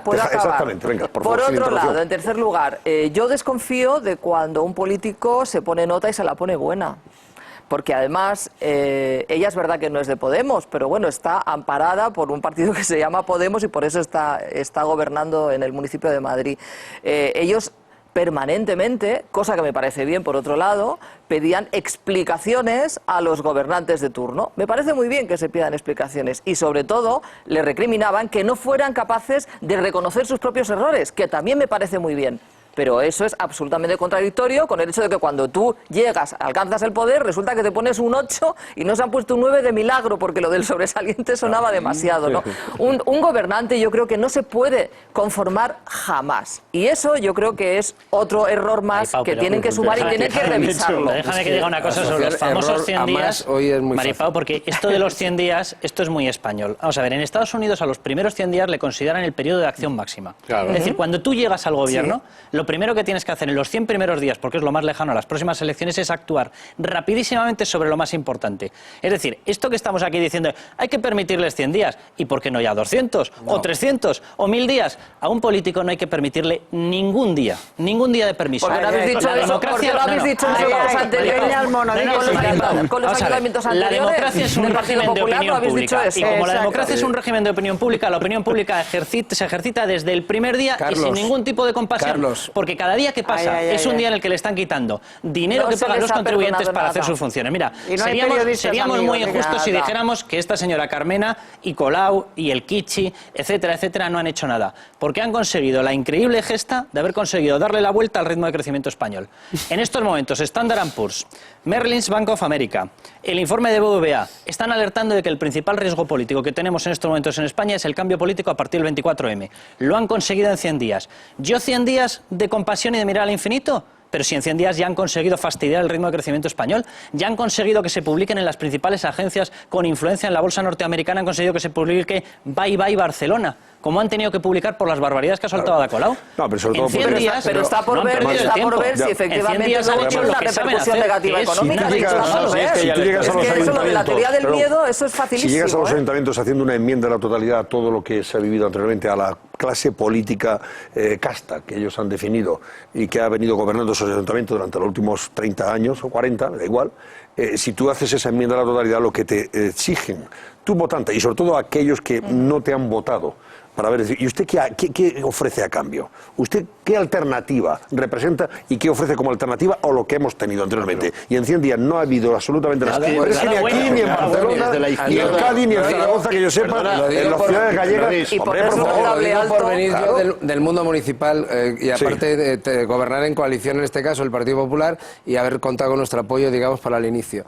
En 100 días hemos desatrancado más del 50% y en la Asamblea de Madrid, aquí, en la Comunidad de Madrid, Granada, durante los últimos 8 años. O sea, pero con medidas concretas, con cosas aprobadas en los plenos, reconocimiento social de los medios de comunicación. Hemos revolucionado Granada, acercado a los acuerdos, a los pactos, a los consensos, y han sido los mismos 100 días que han tenido en Madrid para hacer algo. Por tanto, y la Comunidad de Madrid, 100 días bien aprovechados para muchísimo. Pero Luis, es que el hecho de que entren partidos nuevos en lo que es el arco parlamentario o en lo que puede ser un ayuntamiento, o sea, a mí particularmente me parece fabuloso porque creo en la pluralidad y en que haya un gran número de partidos y no solo dos. Ahora, estamos hablando de los problemas de siempre, del populismo, y desde mi punto de vista en este sentido, la entrada de Podemos en lo que es el juego político de gobierno tiene poco o nada que ver con la entrada de Ciudadanos. ¿Por qué? Primero porque en Podemos se han dado cuenta, ya se están dando cuenta, o eso me parece, que una cosa es predicar y otra dar trigo. Y segundo, que hay retos que son todavía muchísimo más difíciles de afrontar, que son los que derivan del gobierno de una ciudad. El caso de Madrid. Madrid al final es una ciudad que es un portaaviones, y aunque tú digas le voy a dar la vuelta a todo lo que funciona mal en la ciudad de Madrid de la noche a la mañana, que me dejen a mí solo, que lo hago, eso es imposible. Eso es imposible porque cambiar los ritmos es una cosa verdaderamente lenta. Dicho lo cual, yo lo que quiero pensar, Maripau, es que todos somos conscientes de que esos riesgos económicos de los que hablaba Carlos, no hace falta que lleguen las elecciones generales y que vote la gente para ver el daño que nos están haciendo. Es que hay inversores que su dinero en masa lo están apartando, y lo están apartando significa que ese dinero tenía que estar ahora entre nosotros, creando riqueza, creando empleo y moviendo a este país. Ese riesgo ya se está materializando. La pena es que puede ser todavía más grave y que puede tener unas consecuencias más nocivas, pero ya está materializando. Yo sobre eso, sinceramente, si yo hubiera votado a estos señores, estaría profundamente decepcionado. Es decir, la decepción tiene que ser más precisamente en sus sectores de la izquierda, independientemente del daño que hagan por la ineficacia en la gestión, que es la clave. La señora Carmena, que ha mentido en cosas absurdas, como decir que ella nunca ha sido un dirigente político ni ha militado en el PC, cuando es algo tan perentorio, es decir, que era innecesario, y dada además su edad. Es decir, yo creo que la decepción tiene que venir más por la gente que la ha apoyado.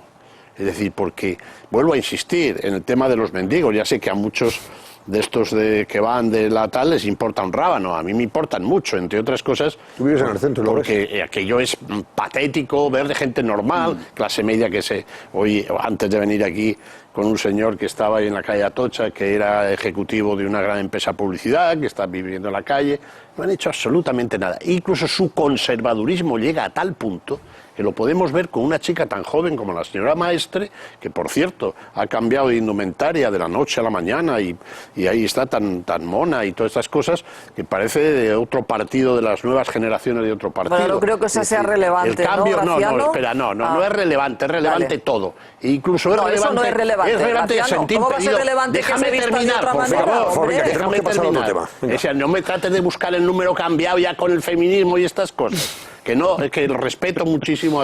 Llega hasta tal punto su conservadurismo que ha perdido el sentido crítico. Ponerse un 8, eso es perder el sentido crítico.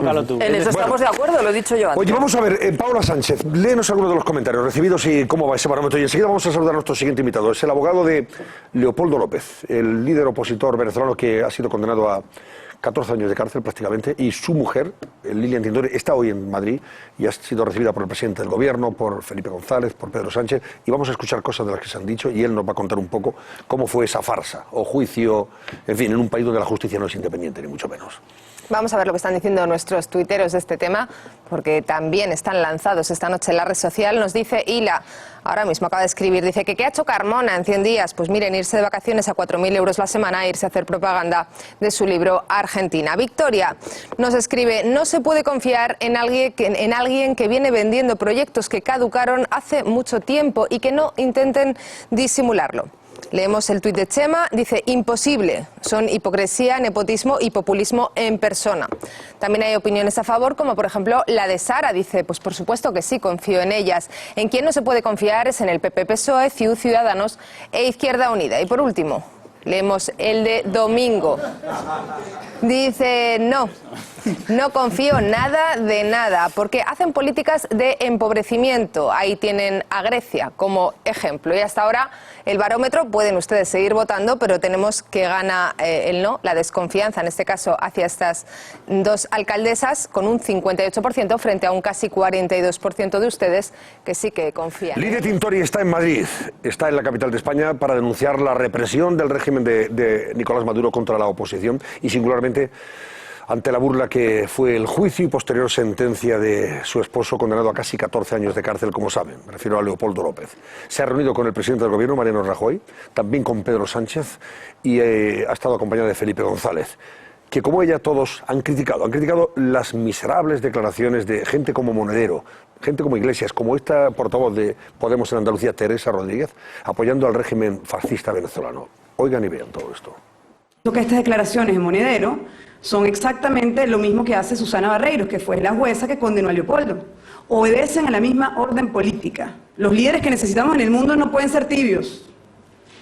Tienen que ser claros, precisos, que nos guíen, que nos lleven de la mano y que por sobre todas las cosas defiendan los derechos humanos. Yo siempre digo que la política está entre nosotros, pero los derechos humanos son el cielo.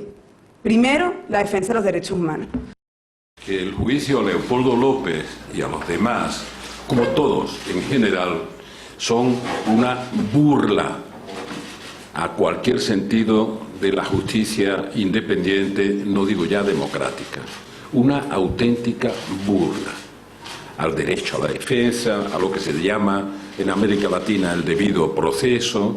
No se ha respetado absolutamente nada.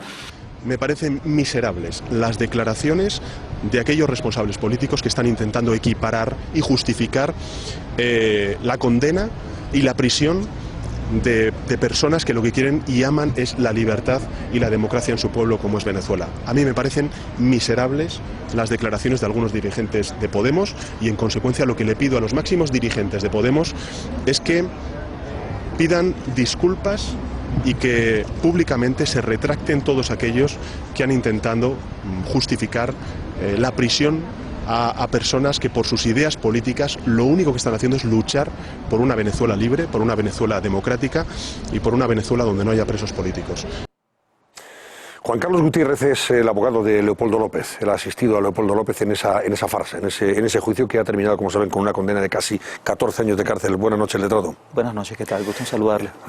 Usted no sé si conocía esa declaración entre otros dirigentes de Podemos, su portavoz, por ejemplo, en Andalucía, que decía, no, este es un juicio en el que la justicia venezolana pues es homologable a la española. ¿Usted cree que es igual? ¿Que hay independencia judicial en Venezuela? Yo no conozco la justicia española, pero conozco muy bien la justicia venezolana y puedo certificar en cualquier instancia que este proceso se ha caracterizado por ser un antijuicio, un perfecto ejercicio de lo que jamás y nunca debe ocurrir en un sistema democrático. Un proceso judicial caracterizado por ausencia de publicidad, por una infinita desproporción en cuanto a las evidencias, una defensa que se le prohíbe presentar pruebas y una fiscalía que presenta toda la totalidad de la... ¿A usted le impidieron presentar pruebas? Absolutamente, desde el primer día. Qué barbaridad. Y eso fue todo un proceso que seguimos ante la negativa de presentar pruebas desde la fiscalía y llegamos a este caso hasta el Tribunal Supremo de Justicia y en 3 instancias se dijo, usted abogado no puede presentar pruebas. Porque sus pruebas son innecesarias. Ninguna prueba. Un solo testigo que también es testigo de la Fiscalía. Sus pruebas son innecesarias, le dijeron. Sus pruebas son innecesarias. Está claro. ¿Y cuáles son esas pruebas? Bueno, testigos presenciales. Y diga usted, ¿qué caso criminal a nivel mundial el testigo presencial de un hecho no es necesario? Eso indiscutiblemente es un absurdo. Pero también había un grupo de elementos probatorios significativos, que son el testimonio de periodistas, fotógrafos, camarógrafos que estuvieron presentes en el momento de las palabras y el discurso de Leopoldo López. Porque todo esto nace efectivamente en un discurso de Leopoldo López que ahora interpreta el régimen fascista de Maduro, que es un discurso para instigar a la violencia en la calle, para que la gente salga y dé un golpe de Estado callejero, más o menos, ¿verdad? Eso provoca muertes, no sé si son 40, pero además que son las muertes que se provocan, o sea, que las muertes son opositores, efectivamente, que provoca el gobierno. Opositores al régimen asesinados por afectos al chavismo, o sea, que son los que matan a esas personas. Mire que es importante lo que usted acaba de decir, y eso me permite hacer un comentario. Sí. El gobierno ha dicho que Leopoldo López es responsable de 43 muertes, eso es absolutamente falso. Es falso incluso desde el punto de vista judicial. No ha sido acusado Leopoldo López por ello, no ha sido procesado, incluso en esta farsa de juicio, como usted bien lo ha calificado, no ha sido condenado por homicidios. En un primer momento se le pretendió acusar por terrorismo y homicidios, pero esos cargos fueron desestimados. Presentamos algunos argumentos y la Fiscalía lo aceptó y la primera jueza desestimó esos cargos. Y lo que se ha planteado en este juicio es el mecanismo por el cual se le ha presentado una condena por su palabra, por su expresión, por presentar una crítica al gobierno de Maduro. Ese es el motivo de la condena. Son 14 años de cárcel a una persona que lo único que ha hecho es expresar sus ideas, su pensamiento, su disenso y su crítica frente a un gobierno. Eso es lo único que ha hecho Leopoldo López. Ahora, que hubo actos de violencia en las puertas de la Fiscalía, pero esos actos de violencia, ¿de dónde vienen? No vienen de las palabras de Leopoldo López, porque las palabras de Leopoldo López, como quedó acreditado en el juicio, son palabras que están acompañadas siempre de un llamado, una protesta pública, pacífica, sin armas, a un llamado a aplicar la Constitución, a producir soluciones dentro de una estructura constitucional, y todo ello estructurado bajo la ideología de la no violencia. Pero vamos a ver, de las 43 personas muertas, asesinadas en esos disturbios, ¿alguna era chavista? Mire, porque la mayoría, vamos que sepa, no sé si los 43, pero la inmensa mayoría eran opositores a ese régimen y asesinados por chavistas. Ahí tiene cosas interesantes. Esas 43 muertes, ahí tiene 19 muertes que se han producido de parte de los responsables son agentes del Estado. Agentes del Estado. Después tiene 13 fallecidos que son agentes del Estado también, fundamentalmente agentes de la Guardia Nacional. Pero en ese caso llama la atención que en esos fallecimientos no se ha demostrado quiénes son los autores del hecho. Existe otro grupo de personas atribuidas esas muertes a los llamados colectivos, que son grupos paramilitares afectos al gobierno nacional. Y existe otro grupo de fallecidos por hechos de tránsito, accidentes, una persona que cayó de un edificio, otro que le cayó una valla publicitaria encima, y temas que no se puede mostrar quién es el autor. Pero las cifras son claras y la evidencia de quiénes son los autores del hecho está claro. Y desde el discurso de López, frente a un llamado a una protesta pacífica bajo parámetros constitucionales a un hecho de un homicidio, pues ahí no existe lo que llamamos los abogados una relación de causalidad que permita establecer un comportamiento punible. Causa-efecto, claro. Sí. No, está claro que aquí estamos ante un juicio político que había que escarmentar a uno de los líderes de la oposición en Venezuela, y lo sorprendente es que, y probablemente nuestros espectadores no lo sepan, fue el propio Leopoldo López el que se entregó voluntariamente, porque dijo, yo no tengo nada que ocultar, dice, yo me entrego y efectivamente vamos a hablar, en fin, yo me someto al veredicto de la justicia. Claro, es que ha estado en prisión provisional, ¿cuánto? Un año y pico ha estado, hasta que ha sido juzgado. Claro, o sea, que nadie tuvo que ir a detenerle. Él se entregó voluntariamente, con la convicción y la certeza, no solamente que era inocente, sino también a sabiendas que iba a enfrentar un juicio político, que las reglas del juego no iban a ser claras, y el resultado ha sido la sentencia abyecta y completamente inconstitucional que se ha dictado. Una condena de cárcel mayor a lo que pedía la Fiscalía incluso, ¿no? O sea, la propia juez, que también ahora podemos hablar de la juez, luego nos da usted detalles, esta juez que además muy ligada a Diosdado Cabello, parece ser, una prolongación del régimen evidente, o sea, llega a ser, en fin, mucho más exigente a la hora de condenar a un opositor del régimen que la propia Fiscalía, que es la que representa al Estado. Eso es muy cubano, eso es muy cubano. Lo que está haciendo usted, señor abogado, es el retrato del funcionamiento de una dictadura. Yo creo que en Venezuela ya hace no demasiado tiempo, pero hace algún tiempo, tenemos que dejar de hablar de régimen autocrático y tenemos que hablar ya de régimen dictatorial. Usted lo está relatando, no hay garantías sobre la seguridad de un procedimiento penal, y usted, que es un abogado, a usted se le priva del derecho de defensa, de lo más básico. Eso solo ocurre en las dictaduras, por lo tanto es incuestionable. Ahora, una cosa es la justicia de una dictadura que está al servicio del dictador de turno, y otra el caso de la justicia en España. Y yo le quiero preguntar acerca de las declaraciones de un líder social, ideológico y político como es Monedero. En España tenemos una cosa que se llama... Asesor de Chávez, claro, en su tiempo. Tenemos una cosa que se llama Código Penal, que tiene un montón de artículos, y en concreto el 578 dice que no se puede ni menospreciar, ni humillar, ni hacer caer en el descrédito a las víctimas del terrorismo. Y aquí el señor Monedero ha comparado a un luchador por la libertad como su patrocinado, Leopoldo López, le ha comparado con los terroristas que han matado aquí a españoles. Eso significa, naturalmente, un ultraje para su patrocinado, Leopoldo López, pero también para las víctimas del terrorismo en España. Claro. Y sin embargo tampoco ha ocurrido nada aquí, salvo la pura crítica periodística al señor Monedero, sobre el que no sé cuál es el... bueno, y política que hemos visto, sobre el que no sé cuál es la opinión que tiene usted, los datos que tiene usted, la impresión que tiene usted. Sí, bueno, independientemente de que esa narración que hemos visto en los medios pudiera ser constitutivo de delito, pero lo más importante es que en España hay un régimen de libertades, que alguien puede expresar libremente sus ideas y sus pensamientos, cosa que en Venezuela no la hay. Basta ver la sentencia de Leopoldo López, sentencia que genera un precedente nefasto para la democracia en nuestro país. ¿Se puede imaginar usted cuál va a ser el discurso de un político de oposición a partir de la semana que viene, cuando se va a publicar la sentencia y se establecerá una línea jurisprudencial de restricción del derecho al disenso político? Eso va a generar una situación bien complicada en el ejercicio de las libertades civiles. Pero el otro tema es que lo que evidencia es que el señor Monedero y el señor Iglesias tienen una ignorancia supina en lo que ha sido el proceso legal en contra de Leopoldo López. Quien paga manda. Tienen un conocimiento absoluto. La invitación que le hago a estos señores españoles es a mostrarle el expediente. Se lo invito a mostrar, a que se sienten conmigo. Posiblemente lo conozcan. Y que se den cuenta. Incluso el discurso de Leopoldo López es un discurso público.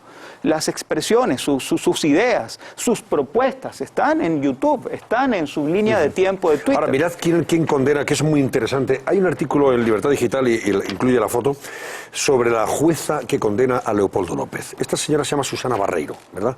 Está al lado del número 2 del régimen, Diosdado Cabello. El sargento Cabello, como le llama Felipe González. Bueno, es muy interesante porque esta señora, una de las principales figuras del chavismo, insisto, Diosdado Cabello, es la que promociona a esta juez, que tiene solo 34 años.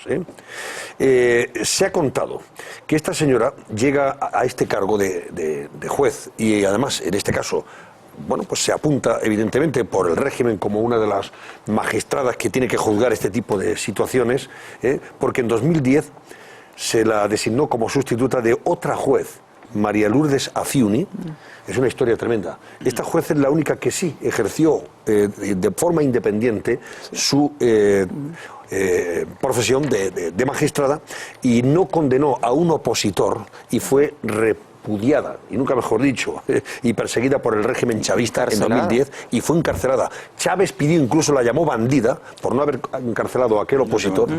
La encarcelaron, creo que incluso fue violada el tiempo que estuvo, porque estuvo con presas que ella había condenado previamente, por otras circunstancias, y al final no sé si estuvo 1 o 2 años en prisión y ahora está en su casa en arresto domiciliario. Bueno, pues esta juez, por ser independiente, por ejercer su profesión de forma independiente y justa, fue encarcelada por el régimen chavista. Y la sustituta, la que le sustituye, es la que ahora ha condenado a Leopoldo López. Pero es que un profesor de esta juez, Álvaro Albornoz, escribe que dice que nunca pensé que ibas a ser capaz, allí en Venezuela, todos estamos hablando, nunca pensé que ibas a ser capaz de amañar un juicio y sentenciar a un hombre sin pruebas y sin darle el derecho de defensa. Yo no te enseñé a violar las leyes y estoy seguro que ningún otro profesor lo hizo. Esta es la juez que ha condenado a Leopoldo. Y no se ha tomado ninguna medida contra ese profesor porque, vamos, ha sido muy valiente. Aquí está, muy valiente. Yo quería, en fin, comentarle al letrado que el señor Monedero y el señor Iglesias conocen perfectamente este proceso, conocen perfectamente a Leopoldo López y conocen perfectamente el régimen chavista. Y saben que lo que le ha ocurrido a Leopoldo López no ha sido una condena en derecho, sino que ha sido un aviso a navegantes. Ha sido un castigo por atreverse a ser libre y un aviso a navegantes navegantes para que quien quiera que se atreva a ejercer la oposición en Venezuela sepa lo que le espera. Y cuando Monedero y Pablo Iglesias respaldan esa condena, están lanzando el mismo aviso a navegantes en España. Y a mí me parece muy interesante que tomemos nota. Sepamos que si algún día llega a gobernar Podemos en España, les parecerá lícito y acorde a derecho mandar 14 años a prisión a un opositor, a un líder opositor, por convocar una manifestación. La pregunta es, no hay absolutamente ningún recurso. O sea, Leopoldo López ahora no puede recurrir a una instancia superior en Venezuela, fuera de Venezuela, instancias internacionales. ¿Tienen ustedes alguna esperanza de que esta brutal sentencia de persecución política se suspenda? Técnicamente nosotros estamos preparando ya el recurso de apelación que debemos presentarlo a mediados del mes de octubre de este año. Y más que esperanza, lo tenemos ¿Dónde quieren presentarlo? en la Corte de Apelaciones de Caracas. Y todavía tenemos un recurso de apelación y ulteriormente un recurso de casación ante el Tribunal Supremo de Justicia. Pero más que esperanza o expectativa, lo que tenemos es la más absoluta seguridad y certeza que los planteamientos que estamos presentando allí son planteamientos desde el punto de vista jurídico y constitucional, los mejores argumentos para que esa sentencia sea absolutamente anulada. ¿Pero se fían de esas instancias? Y le estamos dando la oportunidad a los magistrados de la Corte de Apelaciones de Caracas y del Tribunal Supremo de Justicia que den al traste con este horror. Tienen la oportunidad de restituir, de restablecer no solamente la autonomía, independencia e imparcialidad que deben regir en el sistema de justicia de un país democrático, sino restablecer esos valores esenciales para nuestro país. Se le está dando una oportunidad histórica a ellos. De no ser así, de triunfar las injerencias metajurídicas y todo este horror que hemos vivido en Venezuela durante los últimos años, pues bueno, nosotros acudiremos a instancias internacionales que ya hemos acudido. Naciones Unidas, a través del Grupo de Trabajo de Detenciones Arbitrarias y del Comité contra la Tortura, han certificado que la privación de libertad de Leopoldo López es arbitraria y vulnera pactos internacionales en materia de derechos humanos, como lo ha hecho también la Organización de Estados Americanos y otras organizaciones no gubernamentales. La OEA poco, ¿eh? Carlos, déjame un momento y vas a oír a Teresa Rodríguez, hombre, portavoz de Podemos en Andalucía. Porque, para que vean ustedes cómo está, insisto, yo creo que es o por sectarismo o por ignorancia. No se puede decir. Pues no tengo los datos porque no vivo en Venezuela acerca de las garantías del proceso judicial en ese país. Que yo sepa, la justicia en Venezuela funciona igual que la justicia en España, igual que la justicia en Francia. Es decir, nadie se ha cuestionado si funciona o no la justicia allí. Por tanto, entrometerme a miles de kilómetros de distancia en un proceso judicial abierto allí, pues igual no es buena idea. Pero esta señora es la portavoz de un partido muy importante en Andalucía. Pero ¿cómo es posible que diga esta barbaridad? Déjame que le pregunte a Juan Carlos Letrado, porque le voy a pedir simplemente una cuestión, que me responda con un sí o con un no a una serie de preguntas para que la gente coteje lo que acaba de decir Teresa Rodríguez, lo que han dicho Pablo Iglesias sistemáticamente, lo que ha dicho Rejón, lo que ha dicho Monedero, la forma de atacar Monedero a Leopoldo López, lo que el otro día dijo el eurodiputado de Izquierda Unida, Couso, en alusión diciendo, me cuentan que él ha matado a 43 personas. Bueno, ese es otro igual. Simplemente porque esta gente que está aquí en España diciendo que aquí no hay derechos, que aquí lo que tenemos es una ley mordaza, que aquí los juicios están todos totalmente amañados, que aquí no se respetan los derechos, ¿vale? Esta gente, por ejemplo, en España ha lanzado los famosos Rodea al Congreso, ¿vale? Ese Rodea al Congreso, si lo ponemos en manos de la justicia venezolana, no quiero ni saber cómo hubiese acabado, ¿vale? Eso es un golpe de Estado. Vamos. Efectivamente. Yo le quiero preguntar a Juan Carlos, sin más. ¿A usted le han permitido presentar, porque lo que se ha utilizado en el juicio contra Leopoldo López ha sido la transcripción utilizada por la parte de la acusación? ¿A usted le han permitido presentar tan solo el vídeo del famoso discurso de Leopoldo López? Absolutamente no. Siguiente pregunta. Ni siquiera eso. Pero déjame para que la gente tenga el dibujo entero, ¿A usted le han permitido dar la asistencia que se da en España con un abogado permanentemente desde que es detenida una persona? ¿Le han permitido estar con Leopoldo López? Sí, con restricciones y con equipos que captan las conversaciones. O sea, que no ha tenido el secreto profesional que se garantiza en España. No se ha respetado la confidencialidad abogado-cliente. ¿Existen en Venezuela, ¿existen en Venezuela prácticamente 80 presos políticos metidos en prisiones? Sí. ¿Los que no están presos políticos y son líderes opositores con importancia están o no están inhabilitados? Sí. ¿Existe una prisión subterránea que se llama La Tumba donde no se respeta ni el más mínimo derecho fundamental? Sí.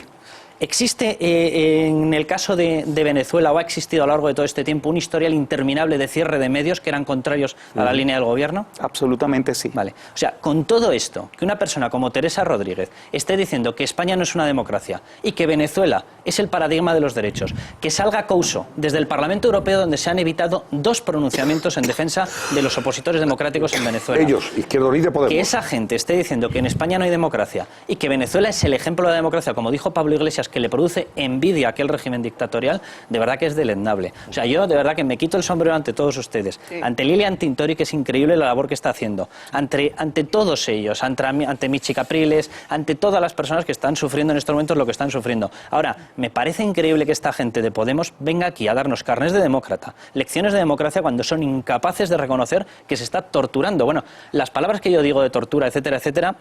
Y a la última pregunta que le ha dado Juan Carlos, ¿los informes internacionales de organizaciones como Human Rights Watch los están cotejando, los están confirmando o no? Constantemente. Es increíble, de verdad. Sí. Y jaleados por los medios, algunos medios de comunicación, afectos. Sí, o sea, les jalean y les consienten esto. No hay ninguna brizna de crítica alguna para ponerles en su lugar cuando dicen estas cosas. Sí. ¿Cómo se puede seguir homologar la justicia venezolana española? La información preguntarle a nuestro invitado que para eso está. El movimiento de Leopoldo López forma parte de la Internacional Socialista. Sí. Vuelvo a hacer la pregunta. ¿El movimiento o partido de Leopoldo López forma parte de la Internacional Socialista? Sí, que ya se ha pronunciado condenando la detención arbitraria de Leopoldo. Sí. Déjame añadir un comentario más, porque escuchábamos las declaraciones de Pedro Sánchez. Vamos a ver, vamos a ir hablando en escala. Yo no voy a decir que tenga la misma responsabilidad que tiene la gente de Podemos en este respaldo y en haber formado parte de una fundación que ha pasado, lo recordaba Isabel, la gente, Monedero, Iglesias, Errejón, Luis Alegre, Carolina Vescansa, no han pasado por Venezuela para cualquier cosa. Los estudios que firmaban, algunos de ellos, eran de desestabilización de la oposición.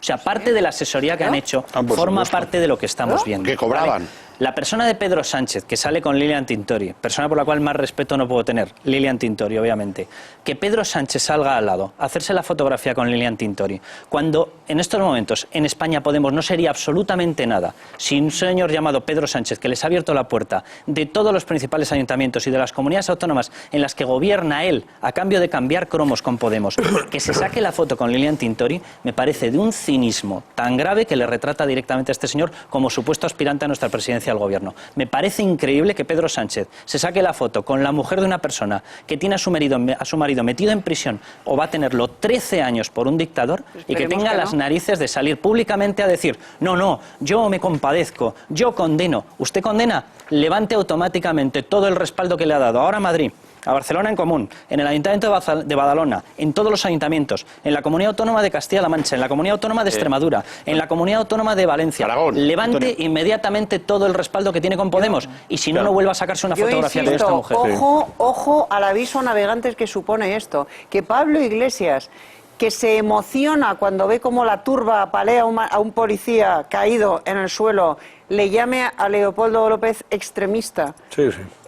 Le insinúe y el que otro es un le compare golpista, con los terroristas de ETA. Que es un golpista, Y Monedero, le llame terrorista directamente y le compare con los terroristas de ETA que han asesinado a más de 850 inocentes. Es un aviso a navegantes. Que justifiquen ese tipo de represión absolutamente inicua y brutal, es un aviso a navegantes aquí. Oigan ustedes, el que se oponga, el que se atreva a criticarnos públicamente, a oponérsenos públicamente, políticamente, ya sabe lo que le espera, porque nosotros consideramos que quien critica y quien se opone públicamente es enemigo del régimen. Al gobierno nuestro, claro, no al gobierno actual, al gobierno nuestro, el día que nosotros gobernamos, es un enemigo, es un golpista, es un terrorista y en consecuencia se hace acreedor a 14 años de cárcel. Le quiero dar simplemente un dato que quizá el señor abogado no conozca y conviene que todos refresquemos la memoria. Teresa Rodríguez, que ha dicho que la justicia venezolana funciona igual que la española, igual que la francesa, o sea, que es homologable. La justicia en Venezuela resulta que al servicio de una dictadura encarcela a un luchador por la libertad, y a ella quizá no le parece muy mal, pero probablemente tendríamos que recordar las declaraciones que hizo Teresa Rodríguez en su momento contra la justicia española por el hecho de que un tal Alfons, un señor, un individuo que se presentó a una huelga, a una concentración con una mochila cargada de explosivos fue encarcelado. Entonces Teresa Rodríguez escribió un mensaje de apoyo diciendo: todos somos Alfons. Sí. Todos somos un individuo que acude a una concentración pacífica con una mochila cargada de explosivos. Y metralla, cosa que creo que nunca hizo Leopoldo López. Creo que está usted en una línea muy profesional, sin salirse de su rol, obviando comentarios políticos. En la cárcel. Claro, le voy a hacer una pregunta. Sacarlo de ahí. Nosotros, los que conocemos a estos señores que se está refiriendo de Podemos aquí, ¿usted cree, nosotros tenemos conocimiento del dinero que han recibido, bueno, conocimiento y pruebas, que han recibido del chavismo? La pregunta técnica es, ¿cree usted que ese temor, esa defensa, es porque hay cosas que todavía no conocemos de su relación con el chavismo? ¿O prebendas? ¿Y por eso defienden al régimen? Mira, a mí lo que me llama la atención es que en primer momento el señor Iglesias hace una declaración en contra de la condena de Leopoldo López. Cierta ambigüedad, pero sí en contra. Pero sí, diciendo algo que es muy correcto y muy conveniente en democracia, que a un político no debe ser condenado por sus expresiones y la manera de resolver los temas políticos son en las elecciones. Eso me parece muy bueno. Pero es que él aquí ha puesto a caldo a todos. Pero pasan unos días después... Sí. Y luego arremeten contra de López. Entonces lo interesante es, entonces ya uno como abogado penalista dice, ¿qué pasó en esos días? Claro. ¿Qué llamada hubo? ¿Qué pasó tras bastidores? ¿No? Eso es una elucubración, eso es una hipótesis. Pero uno como abogado criminal pues empieza a establecer hipótesis. Tampoco fue una y luego sale Monedero comparándole con los terroristas de ETA. Y luego entonces este señor Iglesias vuelve a alinearse con ese argumento y prácticamente retractándose de lo que te dijo primero. Entonces aquí hay que ver exactamente qué ocurrió en ese tiempo, ¿no? Valdría la pena entre que el día que se conoce la sentencia, efectivamente, esas declaraciones y varios días después cuando reacciona y ya ¿qué produjo ese cambio de opinión? Porque con esto entonces está sugiriendo que todavía existen esos lazos entre el gobierno chavista más que afectivos de Nicolás Maduro y el partido político de Podemos en España. Sí, a mí realmente no me corresponde emitir conceptos políticos que salen más allá de mi experiencia. Yo lo único que quisiera decirles a ustedes, los españoles, es que tengan mucho cuidado, que se vean bien en ese espejo. A nosotros nos ha costado mucho, nos ha costado vidas, nos ha costado instituciones, la ruina. Nos ha costado la ruina, nos ha costado un país completo. Y aún más grave es lo que nos va a costar reconstruir la democracia en tiempo, en sufrimiento, en sacrificio, en cárceles, en muertos. Vendrá un proceso de reconstrucción en Venezuela y lograremos vivir en democracia nuevamente, pero ustedes tienen que verse en ese espejo y evitar cometer los mismos errores que cometimos los venezolanos en una oportunidad. Y reaccionar. A ver, Luis Salvador, venga, que vamos a ir concluyendo. Inicialmente ha habido un momento en el que había dicho que ha hablado en relación a Venezuela como un país democrático, ahora ha dicho recuperar la democracia, o sea, como una constancia de haberla perdido. La opinión pública internacional en este momento está totalmente sensibilizada con lo que está sucediendo en Venezuela. Se están produciendo más manifestaciones de apoyo, digamos, a la oposición del gobierno de Maduro de lo que se había producido nunca. Y sin embargo lo que parece que el régimen lo que hace es todo lo contrario, mayor recrudecimiento y mayor represión precisamente de aquellas personas que se oponen y aparte sin ningún tipo de pudor. O sea, automáticamente cualquier persona que se está poniendo enfrente con la mínima excusa inmediatamente es encarcelada, desaparece la opinión pública y le da igual las campañas internacionales que se estén montando. Aquí cuando Podemos se le empezó a relacionar con Venezuela, ellos decían que no tenían absolutamente nada que ver, independientemente de que Monedero haya cobrado más de 200 y pico mil euros que cobró precisamente por asesorar sobre la moneda, o sea, la financiación del programa de la tuerca, etcétera, etcétera, o que la señora Teresa Rodríguez sepa cómo funciona la justicia venezolana viviendo en España y teniendo mucho trabajo aquí. Yo no sé cómo está funcionando la justicia venezolana más allá de lo que veo en los titulares de los medios de comunicación y lo que veo es que es parcial y que no está actuando imparcialmente, aunque quiero también romper una lanza en favor suyo precisamente porque entiendo que está llevando todo este proceso con mucha dignidad, sabiendo que tienen que atenerse a unas leyes y lo que hay que conseguir es que la presión internacional evite que se produzca el atropello de que esos esos magistrados que usted decía que tenían que tomar decisiones y que tenían la oportunidad histórica de volver a Venezuela a la senda de la democracia y de la credibilidad de la justicia, pues saber que no están solos y que probablemente en este momento están más arropados internacionalmente de lo que han estado nunca. Ese es el punto. No le voy a pedir la opinión sobre esos magistrados, ¿no?, de la Corte Suprema. No sé si son un brazo, digamos, una prolongación del brazo armado e ideológico del chavismo, o son jueces que tienen cierta independencia como para, en fin, discernir lo bueno de lo malo. Más que opinar, lo que vamos a someterlos a una prueba. Totalmente. A una prueba de fuego. A prueba de fuego. Ahí está. A una prueba de fuego democrático. ¿Con quién está usted? ¿Con el progreso del país? ¿Con la constitucionalidad? ¿Con la justicia, la verdad y la razón? ¿O está alejado de lo que constituye sus deberes como magistrado? Tienen la prueba de fuego y se las vamos a entregar. Esperemos. ¿Cuál es la situación de Leopoldo López en estas circunstancias? ¿Cómo vive? ¿En qué cárcel está concretamente? Leopoldo López está en una cárcel militar. Encerrado, sí. Sometido a una unidad militar más allá de su estructura, sus competencias, sus atribuciones como civil. Los derechos humanos de Leopoldo en las condiciones de reclusión cada día son regresivos. En estos momentos Leopoldo López está no solamente aislado en una celda, sino está aislado en un edificio. ¿Está aislado, doctor? En un edificio. ¿No tiene relación con otros reclusos? Como aquellos cuentos de hadas que encerraban a alguien en una torre. O de brujas. O de brujos. Y de brujos. Qué barbaridad.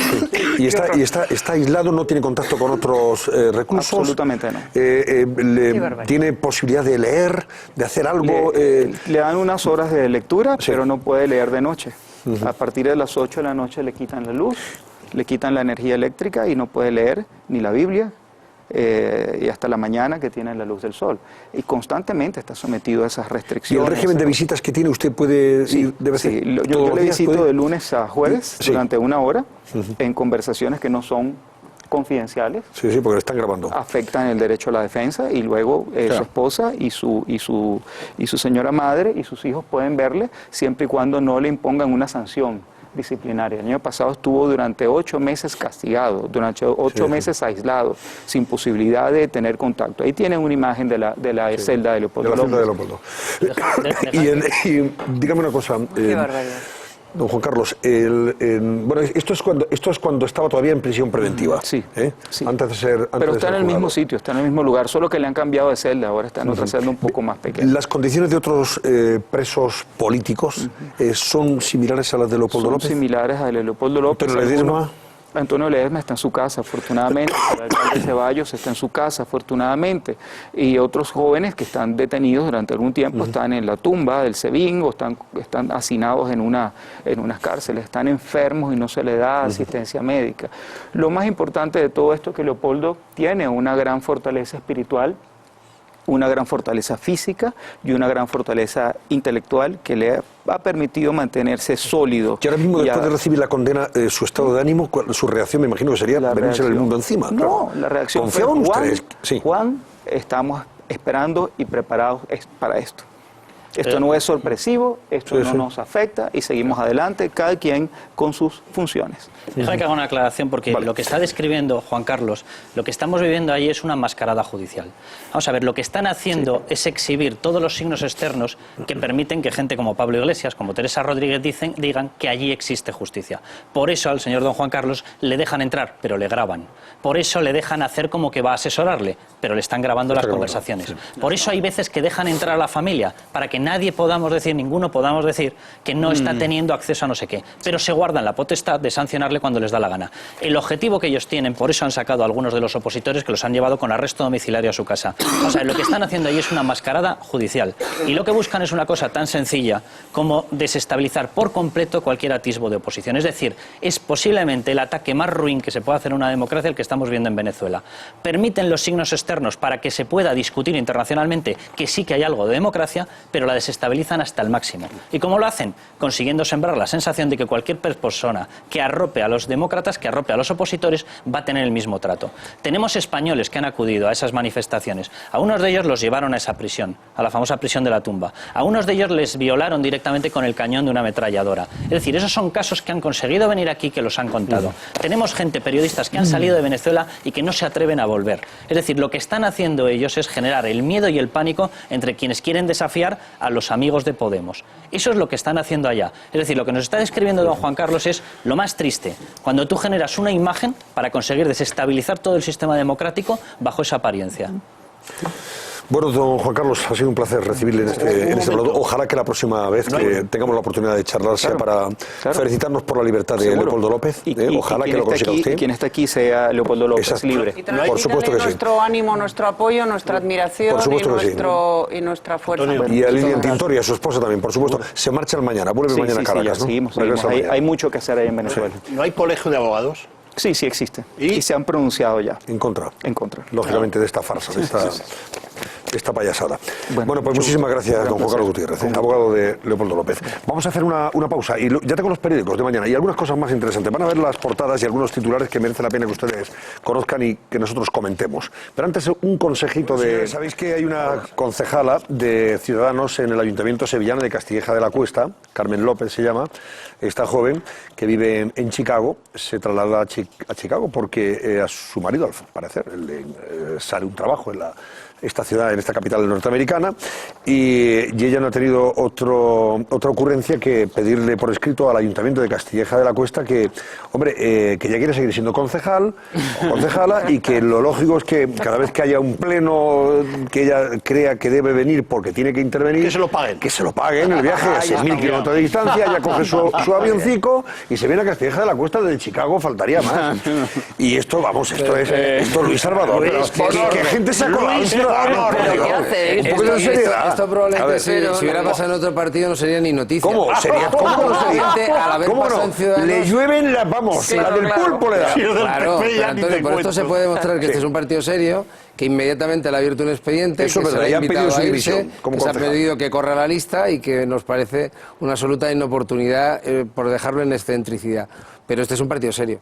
No, si he dicho que algunos se han colado ahí. Oye, serio e internacional. Pero quiero decir que esto mismo, mira, llegaron a publicar en una ocasión una noticia que decían que una persona que había ido en una lista de ciudadanos que no había salido en un pueblecito pequeño de Almería había dicho no sé qué a la alcaldesa. Y eso fue noticia en los medios de comunicación. A partir de ahí no os quiere la prensa. Oye, lo que sí podemos decir de Carmen López es que fue Miss Sevilla. Eso es cierto. Pero que Ciudadanos ha reaccionado rápido. Eso también es relevante. Estamos teniendo demasiado antes. Pero bueno, o sea, ¿cómo va a ser relevante que la señora sea guapa? Ella quiere ejercer su función de concejal desde Chicago. Voy a contar una cosa muy relevante. Voy a contar algo que el otro día le contaba a Luis antes de que empezásemos el programa, que es un poco el relato que me hacía o el ejemplo que me daba un personaje importante de este país al que todos conocemos. Dice, claro, lo que le ha ocurrido a Ciudadanos es que han puesto muchos bares, se les han llenado de repente los bares de gente y en algunos de ellos no había contratados camareros. Y se les llenaron de gente. Y entonces tuvieron que salir en busca pues de gente que se pusiese por ahí a servir copas, a atender mesas, etcétera. Y había gente que no sabía y que no valía. Y esto le habría ocurrido a cualquiera.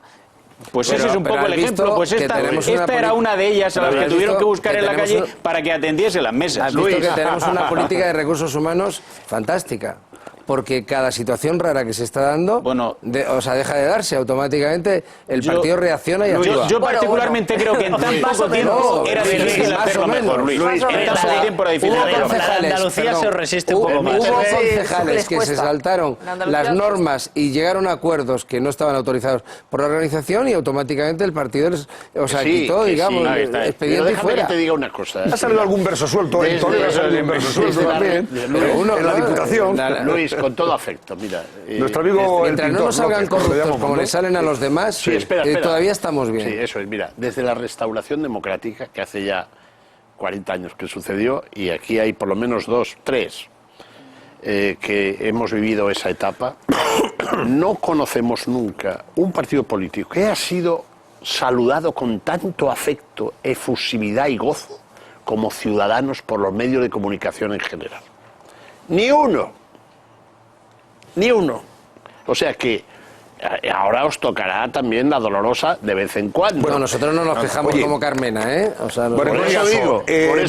Tendrá que dejar el acta de concejal, ¿no? Porque no va a ejercer con mando a distancia. No, lo que sí es verdad, comentábamos antes también de empezar esto, que lo que es un poco una incongruencia, que alguien salga electo como concejal de su municipio y se traslade a vivir fuera de su país y siga manteniendo ese acta de concejal. ¿Cuántos habitantes tiene ese pueblo? El problema no son los billetes. Es un pueblo importante. ¿Cuánto? 1.000 o 2.000. Antonio, pero 1.000 o 2.000. No lo sé, no lo conozco, pero independientemente.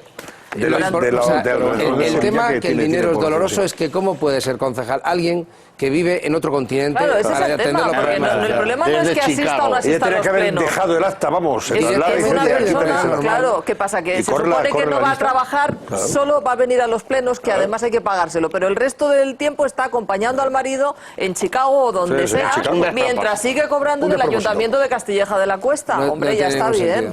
Sí. Bueno, os leo portadas rápidamente. Venga, a veces lleva portada una declaración de la Comisión Europea de este jueves 17 de septiembre para que más la ponga en su cabecera en el dormitorio, aunque la tenga ahí como referente en la mesilla de noche, al lado del vaso de agua, al lado del vasito de agua. Si parte de un Estado miembro deviene independiente, deja de ser parte de la Unión Europea, pasa a ser un tercer Estado y los tratados europeos dejan de serle de aplicación. Lo viene expresando la Comunidad Europea ya desde 2004. Comisión Europea, jueves 17 de septiembre de 2015. Tome nota, don Artur, ya lo sabe. Sin trampa ni cartón, titula ABC.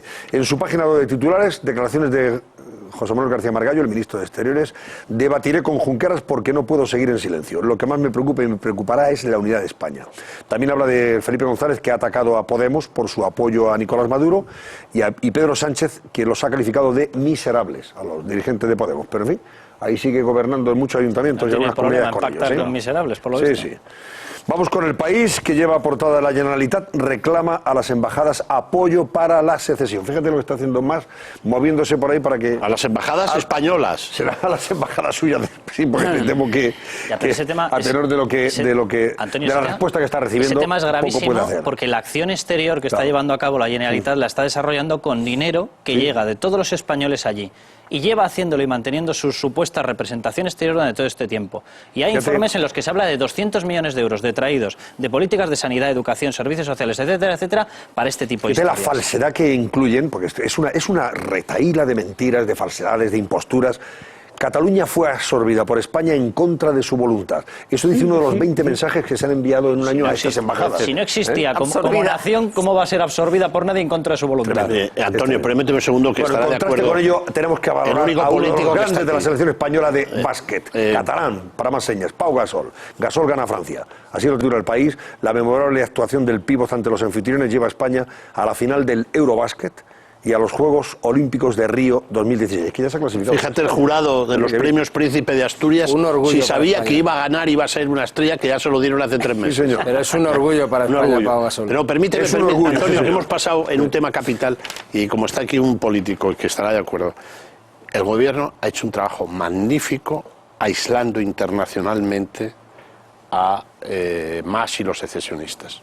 El hecho que no es baladí que Obama diga eso, que Hollande, que Merkel, no es baladí. Yo le he reconocido eso. Y hay que, por eso digo sobre esto, mira lo que dice la razón. Artur Mas dilapida 90 millones de euros en su fracasada acción exterior por la independencia. Con estos mensajitos a las embajadas, sus viajes, sus mentiras, porque es una retahíla, insisto, de falsedades, las que está vendiendo por ahí, una burra con mataduras. Bueno, pues eso nos ha costado 90 millones de euros, la bromita, más lo que nos está costando en términos de prima de riesgo. Que eso sí que nos cuesta a todos. Estamos hablando de miles de millones de euros que, para financiarnos, nos está costando esta broma. Vamos a ver, cuando una porque economía, ha subido la prima de riesgo por esta incertidumbre. Pero cuando una economía, el señor Mas, el señor Don Limpio y Junqueras. A ver, cuando una economía tiene déficit significa que se está gastando el dinero que no tiene. A partir de ahí, Cataluña ha reclamado los rescates de todo el resto de españoles. Lo que se nos había asegurado es que esos rescates iban a ir para asistir a la ciudadanía, no a la Generalitat. A lo largo de los 3 años que hemos pasado y durante toda esa recepción de rescates que ya se acercan a los 50.000 millones de euros, para la gente que nos esté viendo, que piense que aproximadamente el 60 y pico, 70% del IRPF de todos los españoles en un año ha ido a rescates a Cataluña. Vale.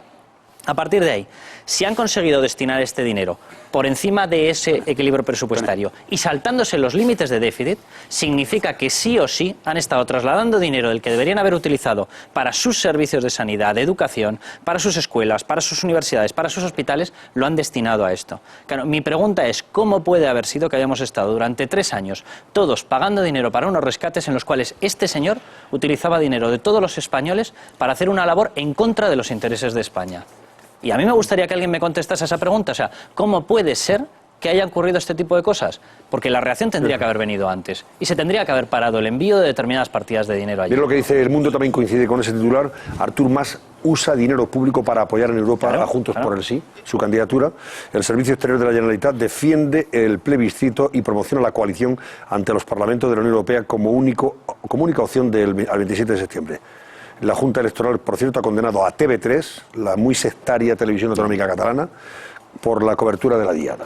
Pero es que además, Alfonso, que tenemos que marchar, en el caso de Artur Mas, y por añadidura, estamos hablando de un político que está imputado en este país en el que tanto hemos dado la lata, y con razón, con el debate de si los políticos imputados debían ir o no debían ir en listas. El señor Artur Mas está imputado, como él mismo ha reconocido, por 4 delitos. Uno que podría incluir una pena de prisión y 3 que podrían inhabilitarle. Bueno, pues ahí está, en el número que sea de la lista, pero ahí está.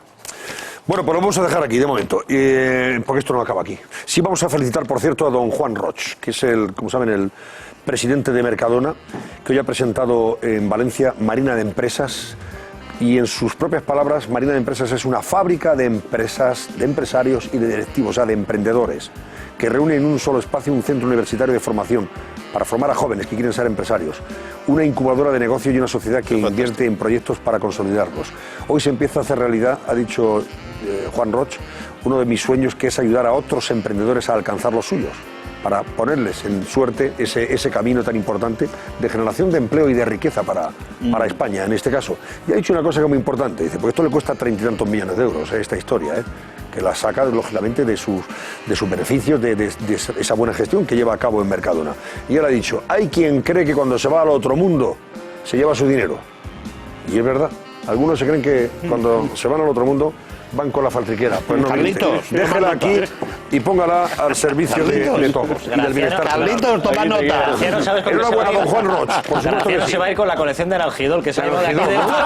Paola Sánchez, cuéntanos, ¿cómo cierra el barómetro? Venga. Vamos ya a cerrar esas líneas de participación. Agradecerles hoy sus llamadas, que por cierto han sido muchas. Un 38% de ustedes finalmente pues dicen que sí, que confían en las alcaldesas Manuela Carmena y en Ada Colau, frente a un 61% de ustedes también, que parece que en los que reina esa desconfianza total. Y nos vamos con un mensaje para la reflexión, el de María Elena. Dice, solo confiamos en los que nos roban. Somos así de masocas.